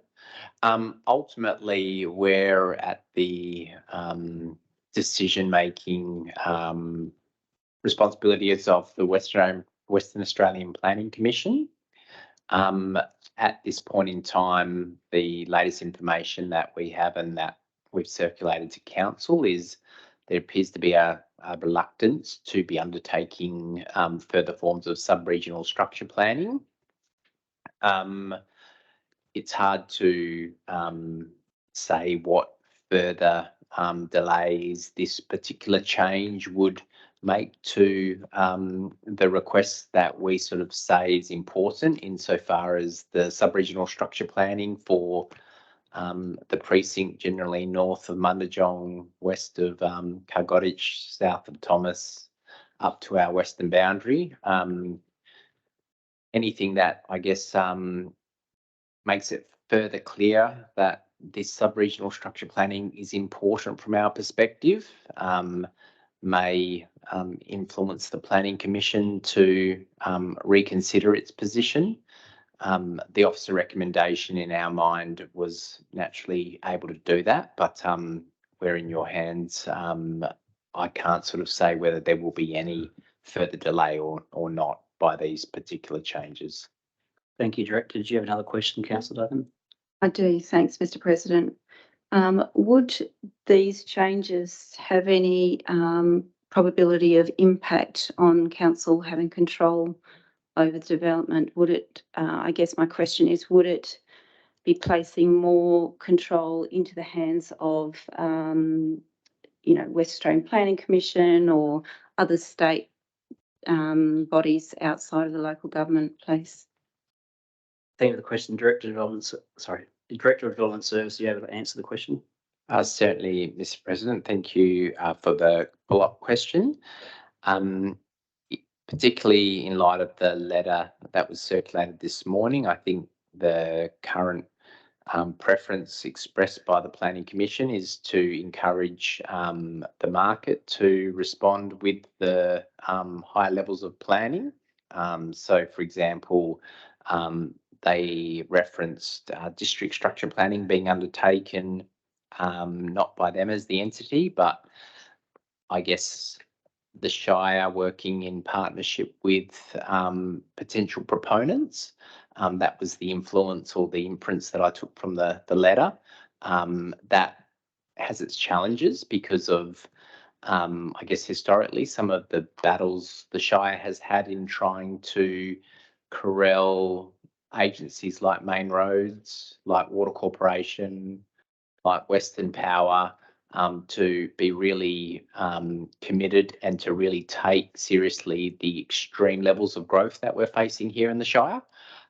So we saw it that naturally the Planning Commission may be best placed to do that as opposed to divulging that down to the Shire or the market to do. Thank you, Director. Another question, Councillor Duggan. Yes, thanks, Mr. President. And my final question, I guess the specific mention of the $20 million as the seed capital, if this motion goes through as stated, is there a probability that it may affect our ability to negotiate seed capital investment later on down the track? So say if this doesn't go ahead for 5 years, 10 years, and we're asking for seeded capital at a later date, would this have a restriction on our ability to negotiate and request a different or a higher amount of seeded capital, please? Again, Director of Development Service, you have to answer the question. Yes, thank you, Mr. President.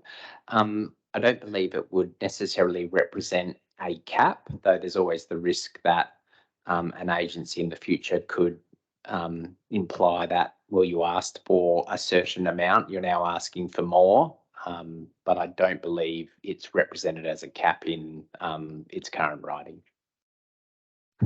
Thank you, Director. No more questions, Councillor Duggan.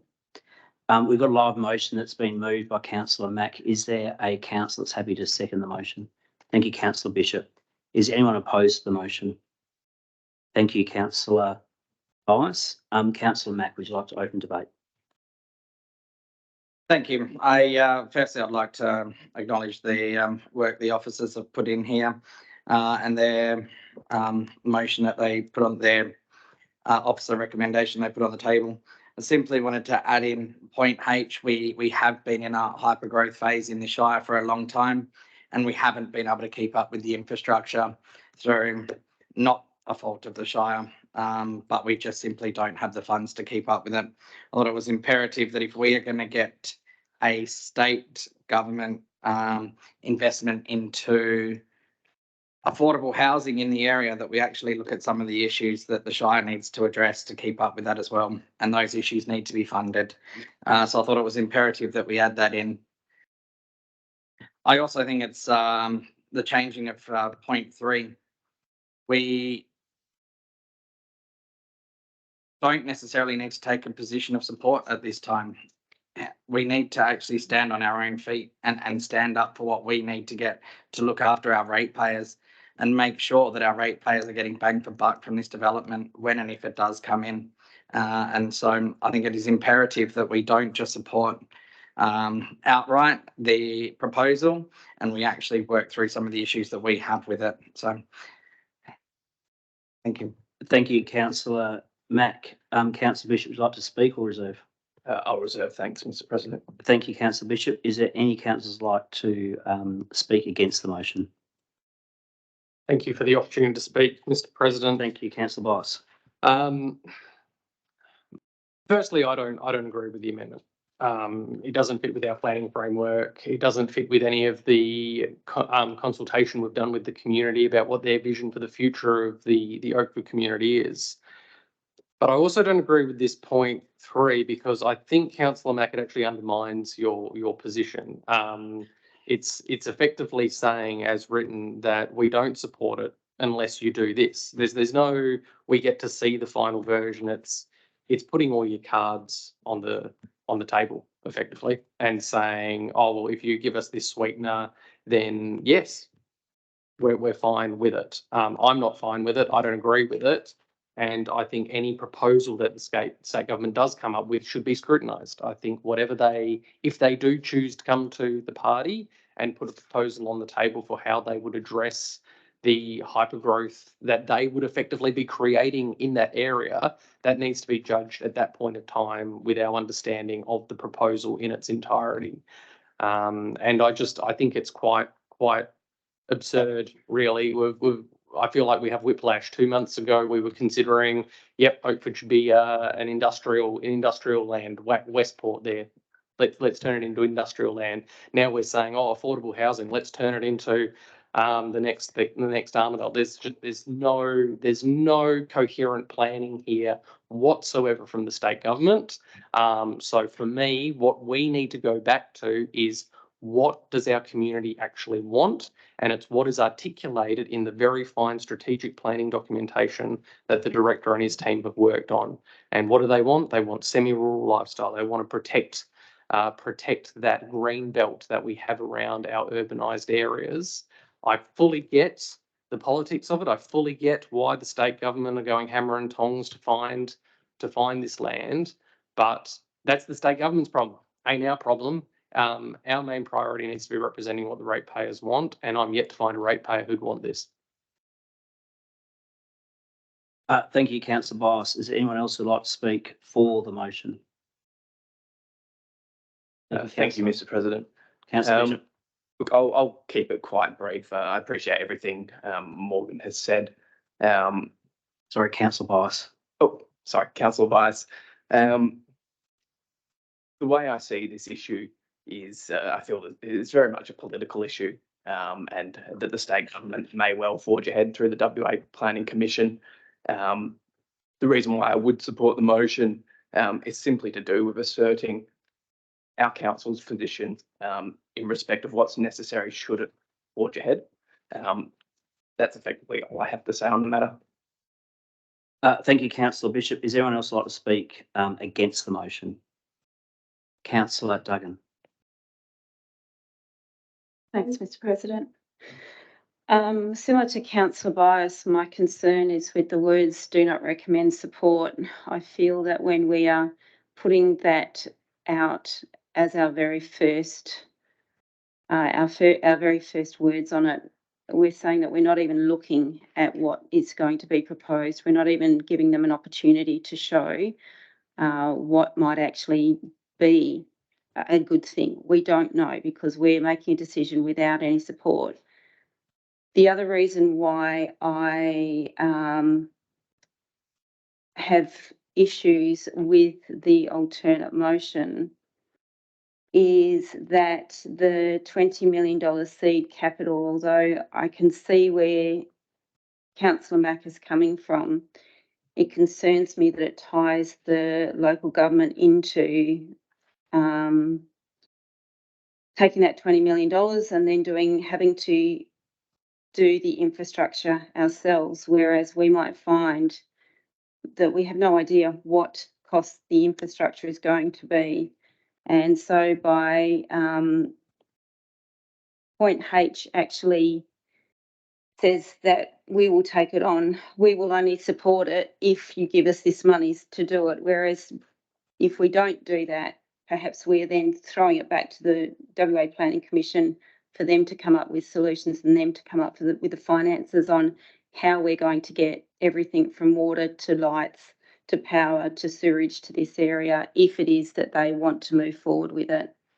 I just think that it's important that there are times when we as a local government step back and ask for some more questions and ask how they would do it, rather than jump in and try and say, well, give us the money and then we'll look at supporting it.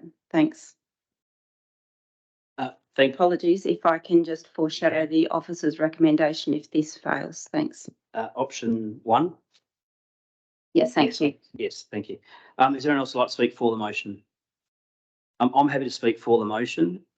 This, quite simply, of all the matters on the agenda tonight, this is a motion that has caused me the greatest amount of concern. I guess people do understand the gravity of this motion and this item coming to council.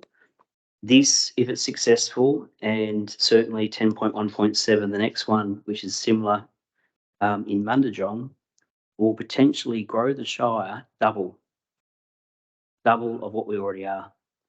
So I think there's about 13,000-ish homes within the whole Shire. These two urban precincts, I think roughly is about 15,000 homes. We will become a significant larger, and dare I say it, city. We will no longer, I don't think, be a Shire. We will be a city. That concerns me because we need to influence our destiny. We need to listen to the community, and notwithstanding the other comments that have been made, this is for us, the way I look at this, this is a way for us to be masters of our own destiny, to influence the state government, and to actually probably take it a little bit further than that, not just influence, but really at the end of the day, tell them what we're after. This concern that we have is we have developers, we have people who are motivated, I got there eventually, motivated by one thing, and that's a mighty dollar. Some people will get a lot of money out of this to the detriment of our ratepayers, to the detriment of our community. That is of concern to me. So what do? Do we lie back and have our bellies scratched and get told things will all be good? Or do we try and influence the state government? Do we try and influence for that better outcome for our Shire, for our residents and our ratepayers? And I guess for me, that has to be the answer. And I guess my concern is, whether we like it or not, there's certain things that we can influence and there's certain things we can't. There's certain things the state government will do, but we need to work with the state government and tell them this is what we want. What I'm concerned about is two satellite, I was going to say suburbs. They're not going to be suburbs. They're going to be almost cities in their own right. What's going to happen with schooling? The reality is this could well be low cost, low value housing, attractive housing for people in lower incomes. The reality is that comes with social issues. It's quite clear that comes with social issues. What schooling is there going to be? What special needs is there going to be for schooling? Developers will do the roads inside the development, but what happens to the roads on the outside? What happens to the King Road, Mundijong Road? I know this is the Nicholson Road, Mundijong Road, these roads. What's going to happen to them? The CEO and I spent a week in Canberra trying to get money from federal government for roads. Too often in this place, we talk about the 3 R's for local governments: roads, roads, roads. That's the number one issue. So what I see, in my humble opinion, is that this will get passed, as in the state government will say, we're now going to develop this area. The roads within the communities or within the towns, and make no mistake, this will be towns, will be good. But then what happens to the roads outside? What happens when the Tonkin Highway comes through, but we haven't got the feeder roads at a suitable standard?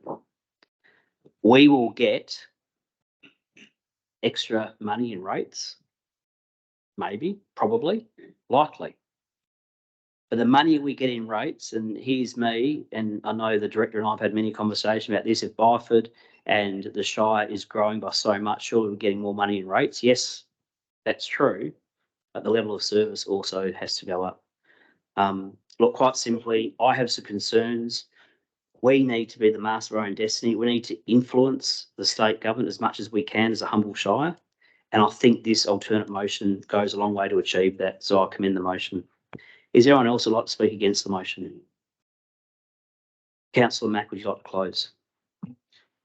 Thank you. And I just want to address the issue that was brought up around the politics of this. And I question if we go one way and we say we don't support it.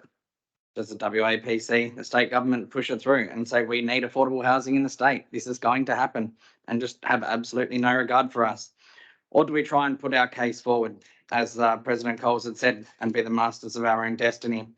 I also think it's important that we don't just come out and support it. So we can come out and we can take a good compromise to say we have some concerns. To Councillor Duggan's concern, I don't believe the motion itself actually says that we're going to cap it to $20 million seed capital.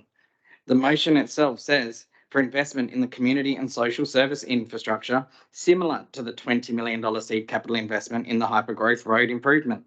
This particular hypergrowth is going to need far more than that. And I don't believe in any way this motion will cap that.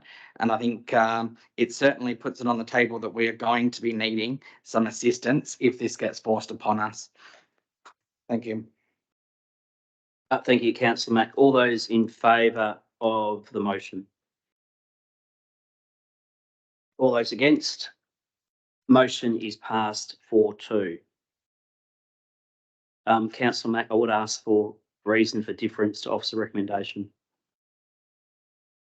Thank you. It is to ensure that the capital spend and the social impacts are taken into consideration. You might just have to slow down a bit.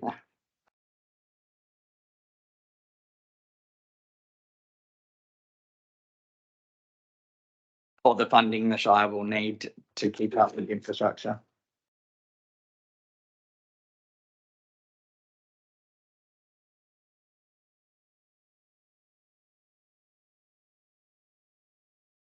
To keep up with infrastructure and services.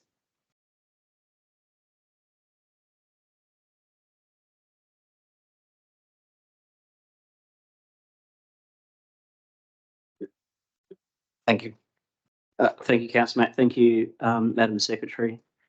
The next item on the agenda is 10.1.7, which is a proposed Metropolitan Region Scheme Amendment, Western Mundijong Urban Precinct, request for preliminary comment. Again, there is an alternate motion that has been circulated.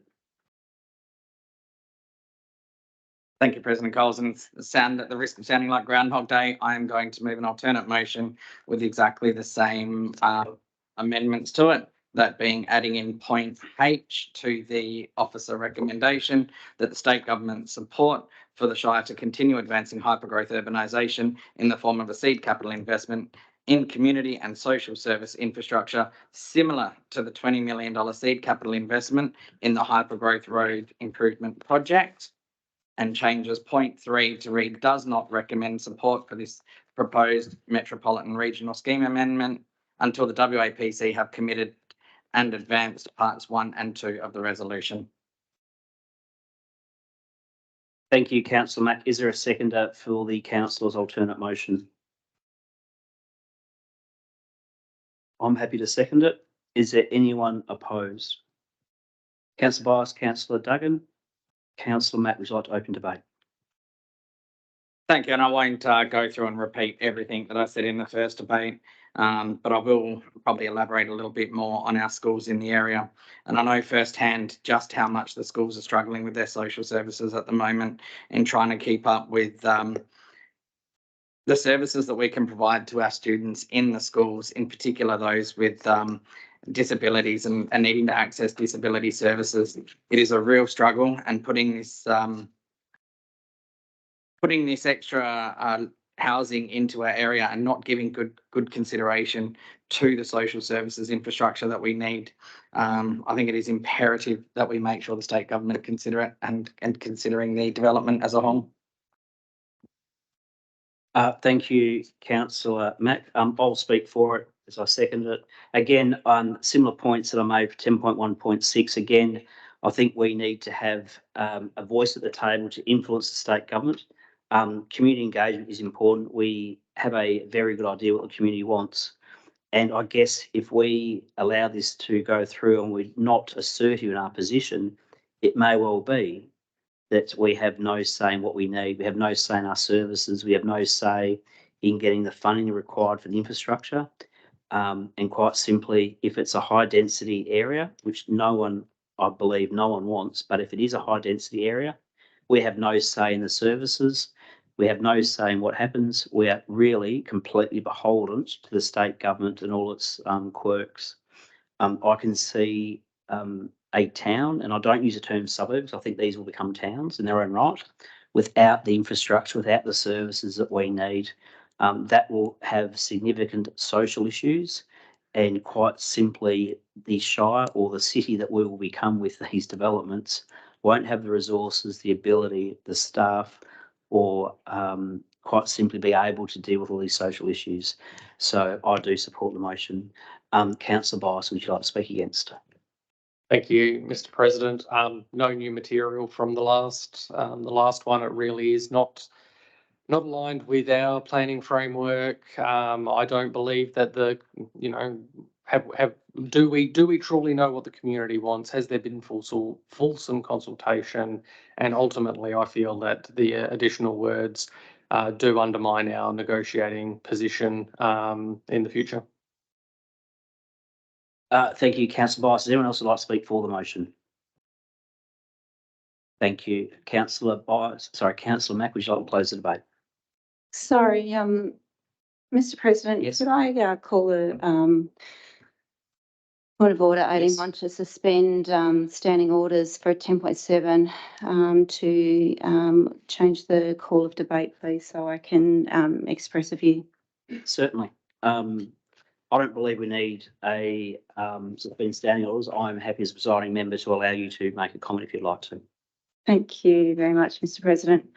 I guess my concern, if I can push a little further into what I said before, when we say do not recommend support, for me, that's shutting a door. And we don't know what schools they're going to be looking at. We don't know what access and inclusion provisions are going to be made in place. And it just concerns me that the message that we're sending is we are not even willing to negotiate. And so when I hear words of, we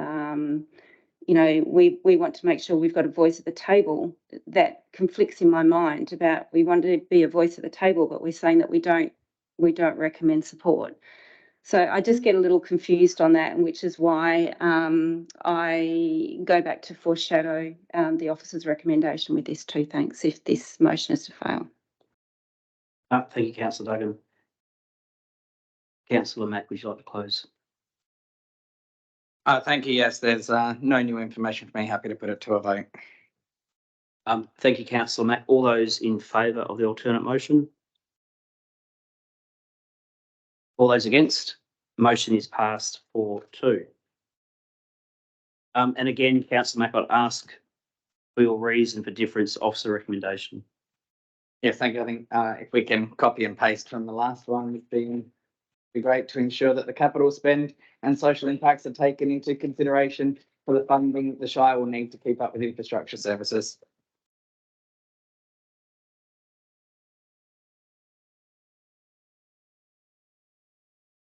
Thank you, Councillor Mack, and thank you, Madam Secretary.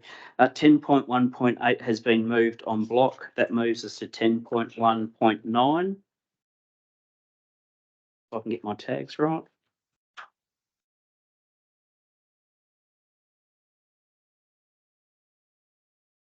10.1.9 is Serpentine Jarrahdale Career and Enterprise Expo Outcomes Report and Future Sponsorship. Is there a councillor who would like to move the officer's recommendation? Thank you, Councillor Duggan. Is there a councillor like to second the motion? Thank you, Councillor Mack. Is there anyone opposed to the motion? Thank you, Councillor. Motion is passed unanimously. 10.1.10 has been passed en bloc. That brings us to 10.2.1. Infrastructure Services Report. 10.2.1. Award request for tender RFT 11 2023 Munajong King Road intersection upgrade. That has also been passed en bloc. 10. Next one is 10.2.2. Council to consent to proposed land acquisition intersection of Cargodditch Road and Abernethy Road in Oakford. Is there a councillor like to move the officer's recommendation? Thank you, Councillor Duggan. Is there a councillor like to second the motion? Thank you, Councillor Bishop. Is there anyone opposed to the motion? Thank you. Motion is passed unanimously. Next item is 10.2.3, Watkins Road Waste Transfer Station update and management of bulk waste in 2024. I do have an alternate motion that I have circulated. It is as per the officer's recommendation, with the addition of paragraph 6, which says, requests the Chief Executive Officer presents a report to Council to consider disposal options prior to the disposal of any fleet from the waste transfer station. I'm happy to move that alternate motion. Is there a seconder? Thank you, Councillor Jarrett. Is there anyone opposed to this motion? Not opposed, Mr. President, but a question. Certainly, Councillor Vice. Just with relation to 2.B. Yes. Concerning the pre-booked bulk waste collection service. I did raise some concerns around the comms around that. Has that been given any additional? I appreciate the director of who looks after communications isn't here, but have we had a bit more of a think about that? Because that still does give me a degree of reservation. Thank you for the question. I understand the Director of Infrastructure Services responded to an email. Whether that was actually answered, I thought it was, but I may have missed it. But if the Director could provide me with a bit more information, that'd be greatly appreciated. Thanks, Director of Infrastructure Services. Through you, Mr. President, thank you for the question. The point you raised at the Q&A was quite a valid point, and that was something we hadn't thought about at the time in terms of managing the waste others may put on the bridge. So that's something that we've taken on board, and we will address that with the comms plan that we will develop for the rolling out of that service. Excellent. Thank you, Director. Mr. President, I'm not opposed to the motion. Thank you, Councillor Vice, and thank you, Director, for answering the question. Are there any councillors opposed to the motion? Motion is passed unanimously. And Mr. President, you're happy with the wording you put there for the reason for the officer difference? Yeah, thank you, Mr. CEO, to bring back to Council for a decision to be made in regards to the fleet. Thank you.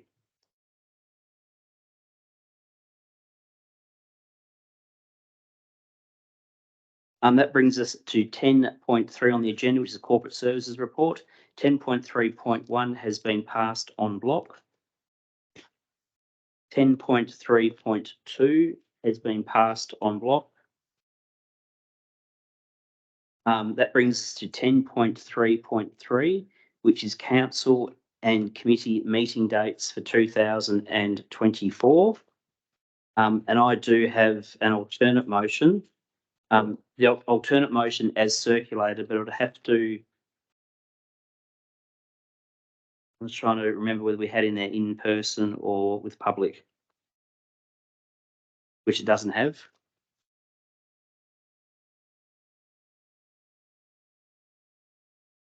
So the alternate motion is as per the officer's recommendation, with paragraph 4 being amended to be requested that the Chief Executive Officer makes arrangements to hold Q&A agenda briefing sessions commencing at 6 p.m. on the dates below, or at dates and times otherwise set in consultation with the President.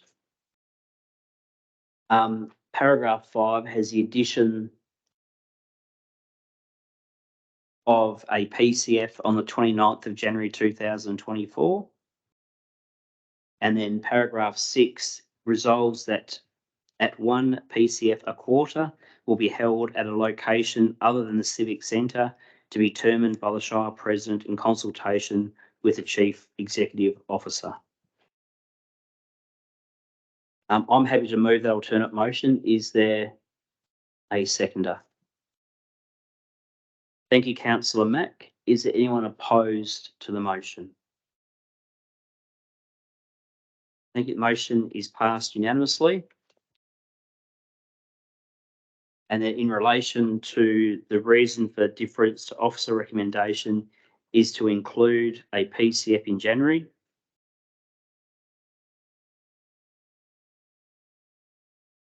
And to make the council more accessible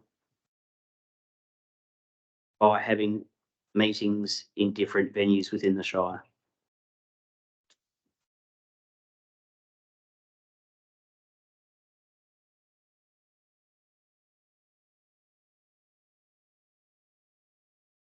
Thank you, Madam Secretary.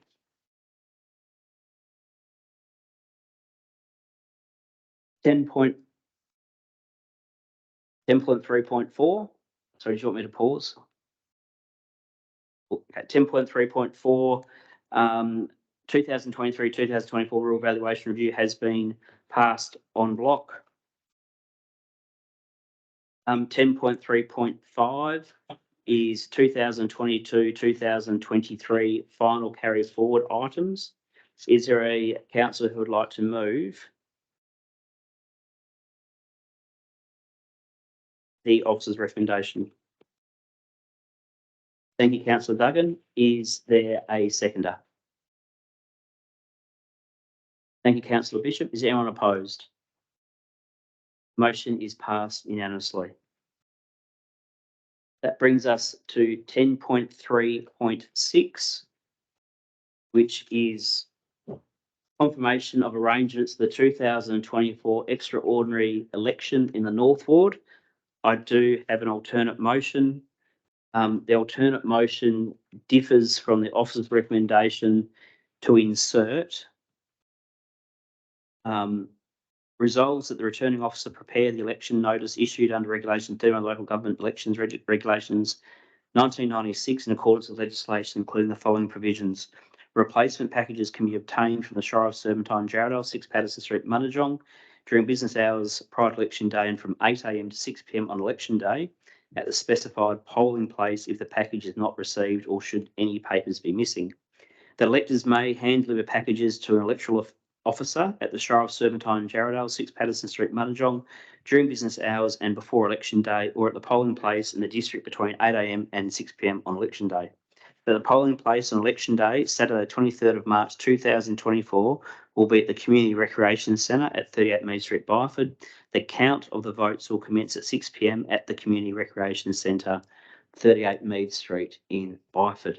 I'm happy to move that. Is there a councillor that is happy to second that alternate motion? Thank you, Councillor Duggan. Is there anyone opposed to the motion? Councillor Mack?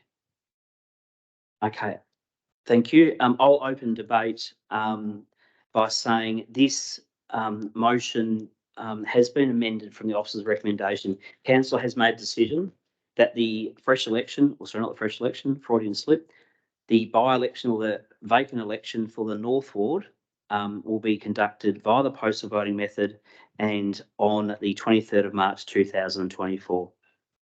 That decision has now been made by Council. What my concern was is having a pre-poll or an in-person voting place on the day of the election that was different to where the count of votes would occur. So, for example, if there was going to be an election place or a polling place on the day that was going to be here at the Shire, at Patterson Street, and the voting and counting was going to be done at the Rec Centre, there's some concerns about movement of ballots. This motion I submit is a way to allay any concerns about ballots going missing from a place where people can go and vote on the day and the counting location. So if it was, as it has been in the past, where a voting place was at the library, but the voting was at the library, but the counting was here at the Shire offices, then there is a added complexity with the movement of ballots from the library to here. So simply the alternate motion allays that risk. There will always be risk and there will always be integrity issues with election. I believe this is a step that will allow that risk, a real risk, to be alleviated by the same location being the place they can vote on the 23rd and the same place where they will count the votes. Councillor Duggan, would you like to speak or reserve? I'll speak very briefly, thanks. I agree with with us doing what we can to try and make it a fair election. Keeping in mind we want as many people voting as possible, and we want people to be able to get into somewhere that's got much better parking than what we've seen at the previous suggested place. It's also more spacious for candidates, so we don't have candidates sitting all over each other, which has also made itself prone to issues in the past too. So I think this is a much better option for this by-election. Thanks. Thank you, Councillor Duggan. Councillor Mack, would you like to speak against? Thank you, President Coles, and I appreciate the effort that's gone into putting what is perceived some safeguards around the process. I guess my issue here is probably in point one, in declaring the Electoral Commissioner to be the responsible for the conduct via the postal method. I would question whether they are capable of doing that. I look back over the experiences of the last couple of years, and I note the response from the WAC, that a response that was given back in a letter that was submitted prior to the last council meeting, that the WAC relies on the community to act appropriately. If you become aware of any conduct you believe in a breach of the Local Government Act, I encourage you to raise these concerns with the appropriate body immediately. I would ask, what is the appropriate body? It's been argued that there is no one that was actually in legislation required to investigate the conduct of an election. So what's changed? I can't see that anything has changed, and I don't think it is right that we put the responsibility onto our ratepayers to say, ratepayers, you are responsible for ensuring the conduct of the election is done appropriately. So on that motion, I cannot support this motion. Thank you, Councillor Mack. Is there anyone else like to speak for the motion? Thank you, councillors. In closing, this is difficult. This is a challenge. Simply, a decision has been made by council and it's now beholden on us. We are sort of behoved to do what we can now the decision's been made to make it as best an election as possible. I think the communication plan will go a long way to tell people about their ballots being posted, to tell them that their ballots will be in the mail, to tell them that they can get replacement ballots. It may well be that there'll be some issues from that. If that does happen, hopefully we can deal with it at the time. I am concerned, and I echo concerns of others in this place and others in the community about integrity of elections and ballots going missing. One thing I can do with this motion is to allay one of those concerns by just removing one level of concern with the ballots being moved from one location to other. That is simply the couching of this motion to allow that. It won't fix all the issues. And I don't know what the answer is, to be frank. It's not fair on the Shire staff to be able to run this election. I don't think they have the resources to be able to run it. I do understand the concerns of Councillor Mack. He, of all people, lived it. He was responsible for taking the matter to court, and his courage, his tenacity must be acknowledged. But now the decision has been made by council, it's my belief that we need to try and do the best we can. The communication strategy is a good way to allay some concerns. The other strategy is to have the voting location on the day the same place as a counting location, which I think those two things together won't be 100%, but they may hopefully, and hopefully is not a great place to be, but hopefully that will go a long way to getting a good turnout and get someone who can join us on council and can be part of the collegial nature that we're trying to establish here on council. All those in favour of the alternate motion? All those against? That's 4-2. Motion is passed 4-2. Mr. President, no, absolute majority. Governance manager is 4. It's 4.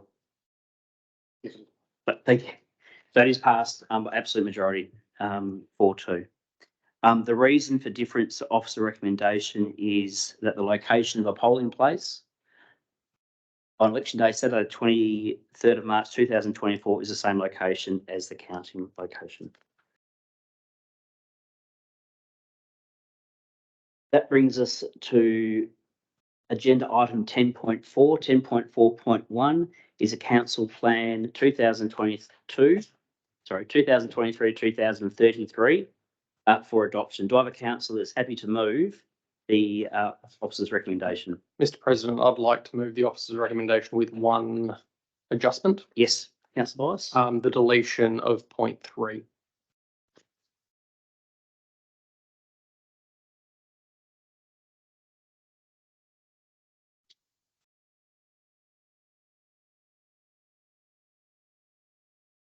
That is to delete, request the chief executive officer to deliver a community launch of the new council plan 2023 to 2033 with a date, time and format to be determined in liaison with the Shire President. Thank you, councillor Bias. Is there any councillor who's happy to second that motion? May I ask a question, please? Certainly, councillor Duggan. Through the chair to councillor Bias, can I ask your reasoning for the request for deletion, please? Simple. It's $6,000 that I think is better spent in general reserves than on a launch of a document. Thanks, councillor Bias. I'm happy to second. Thank you, councillor Duggan. Is there anyone opposed to the motion? I'm opposed to it. Councillor Bias, would you like to open debate? Thank you very much, Mr. President. My debate was that sentence. There's $6,000 left over from this project proposed to go to the launch. I think that $6,000 is better to go back to general reserve than it is to launch a document. Thank you. Thank you, councillor Bias. Councillor Duggan, would you like to speak or reserve? I'll reserve, thanks. Thank you, councillor Duggan. To speak against the motion, we are, as councillors, should be fiscally responsible. And I, of all people, always make comments about ratepayers' money, and we have no money as ratepayers' money.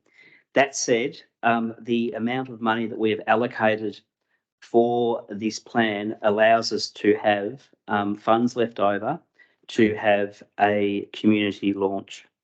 And there's two parts to that. One is what I'll talk to why I think a community launch is important, but secondly, we don't have to spend all the $6,000. It may well be that the funds are less than that, and funds are used in a prudent way to have a sundowner or to have a morning tea or to have a breakfast, some way that the CEO and myself will discuss. So I guess that's in terms of the monetary figure. The second part of it is, this is a really important document. It's almost a capstone document that will set what we are, what we believe in, who we are for the next 10 years. We can have it on a table outside in the foyer when the annual general meeting of electors happens, if it's able to be printed by them, which I think it would be. And then people can take it, people can look at it, people can read it. Or we can promote it, we can explain it, and we can be proud of it. And I think to promote it, to be proud of it and explain it, we do it in a respectful, financially responsible way that tells the community what we're about. I think it's also important that has already been alluded to tonight that we are a new council. We've got new members. And I'm really proud, and it was previous councillors that were involved in this document. The work that we did at times when it was a council of different people who at times struggled for various reasons to come together, put those differences aside, to come up with a document that I think quite simply is a watershed document. It's a capstone document. We should be proud of it. And whilst we would never, ever waste ratepayers' money, I think there's a tangible benefit, and it wouldn't be all the $6,000 whilst the motion allows for $6,000. It wouldn't necessarily be $6,000, and I'm happy to foreshadow the officer's recommendation with an amendment to the amount of money, if that would make councillors more financially comfortable. But what I'm saying is it's very, very important, I think, that we explain what we've done. It's a very important document. For 10 years, it's our strategy. It's to tell the people who we are and what we stand for. And I think over the last few months, and certainly for me personally over the last 6 weeks, there's things I've seen in the community, things that I think we can do better, and that's an objective comment. This document is part of that. So when people talk to me about us not caring, us not listening, this document talks to that, and it talks to how we're going to improve things for the community. So I think it's really important we get the community on board and get them part of the launch. I do oppose the motion. Is there anyone else who'd like to speak for it? Shire President, could I be very, very bold and cheeky and suggest that you move an amendment to this motion with how you see that dot point 3 playing out, and then we don't have to go through the foreshadowing. Absolutely, and I'm more than happy to do that. Thank you, Councillor Bice. What I'll do is I'll look to the CEO. I don't know whether, for example, $1,000 would be enough. Is there an amount that we could do that is more financially responsible than 6,000? Not saying that we're doing the whole $6,000, but basically saying there is an amount of $6,000 to be used towards a community event to launch it. Is there an amount that could be used that would be less than $6,000 that would still achieve the intent? Or am I asking a question that you can't answer? Well, Mr. President, that would depend on what the intent of the launch wanted to be. If it was a simple launch in this room, there's no venue hire costs. There might be some morning or afternoon tea provided. If you wanted to have launch at a venue somewhere else, that would incur some costs. To be honest, I don't know that we've actual officers given a lot of time to the thought about what that launch event might be at this point in time. But if there was an amount set that just covered the catering costs or something, then we could work within that. But that would need to be discussed about what that is, I guess. Would $500 be an amount that would be suitable for morning tea? Well, potentially, depending on how many people were attending. I'm looking at one of the directors, and he's not being a professional event runner, but I think $1,000 is probably a more reasonable amount. Thank you, Councillor Bice. I would then suggest point 3 is reinstated with $1,000 instead of $6,000. Are you moving an amendment? I'll be moved that amendment if you're happy to second it. Can we get the wording of the amendment correct first? So request the CEO to deliver a community launch of the new council plan. The date and time to be determined by liaison with the Shire President to a budget of $1,000. No more than 1,000. To budget of no more than $1,000.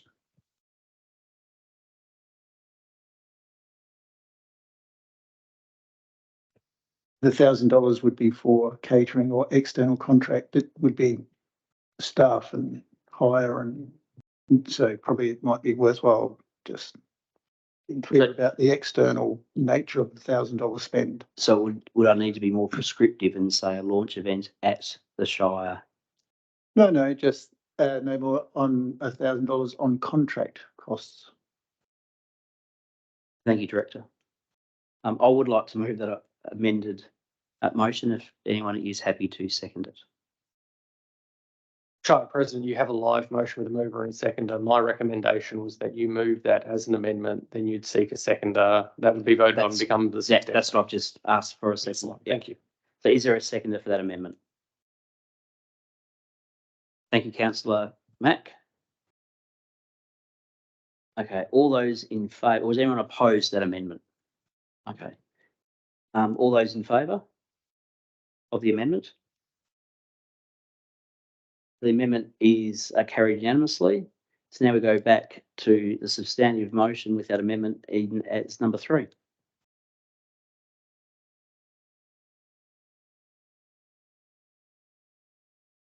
I believe you're at people speaking for the motion. So Councillor Bice has spoken for. Councillor Duggan, did you want to speak now for that motion with the amendment at paragraph 3? Happy to reserve, thanks. Thank you. Is there anyone opposed to this motion? Councillor Bice, would you like to? I think you were speaking. You were speaking against it. We return to the order of debate, as it were. So I've spoken for. Councillor Duggan Reserve, you spoke against. So now we return to the substantive motion. You're asking for someone to speak for the substantive motion. We don't reset the order. Yep, so it gets passed now. I'll put it to the vote. Councillor Bias, instead of being disruptive, you can actually help if you'd like to. Okay. So what do you think should happen now, Councillor Bias? We return to the order of debate and you invite someone to speak for the substantive motion. Which I asked you. I'm you the moved mover, so I won't speak until you. Is there anyone else who would like to speak for the motion? Thank you. Would you like to close the debate, Councillor Bias? Thank you, Shire President. I'm happy with the motion. Thank and you. I'm happy for it to go to a vote. Thank you. All those in favour of the motion? Motion is passed unanimously. Thank you.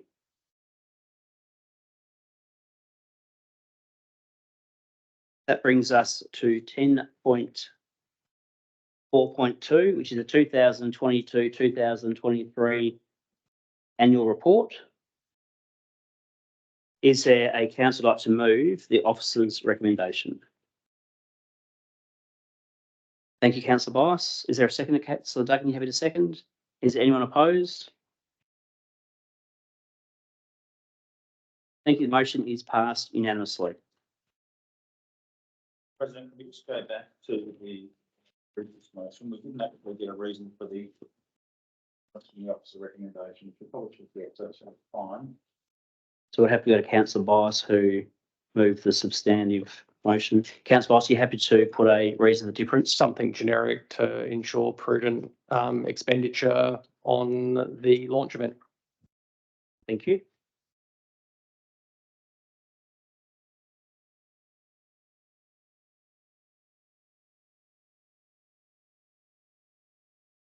The 10.4.2, we had a mover, which I think was Councillor Bias, second to Councillor Duggan. Was anyone opposed to that motion? Sorry, been passed unanimously. Thank you. That brings us on to 10.5 Executive Services Reports. 10.5.1 Report on Canberra Delegation and National Growth Area Alliance Forums. Is there a councillor who'd like to move the officer's report or officer's motion? Thank you, Councillor Duggan. Is there a councillor like to second the motion? Thank you, Councillor Jarrett. Is anyone opposed? Thank you, councillors. Motion is passed unanimously. Okay, item at 10.6 confidential reports. It's 10.6.1 confidential Criminal Procedure Act 2004. I would ask a councillor to move that the meeting is closed to members of the public. Thank you, Councillor Bias. Councillor Duggan, you happy to second? Anyone opposed to closing the meeting to the members of the public? Thank you. Motion. All those in favour of the motion? Thank you. Motion is passed unanimously. The meeting will now be closed to members of the public.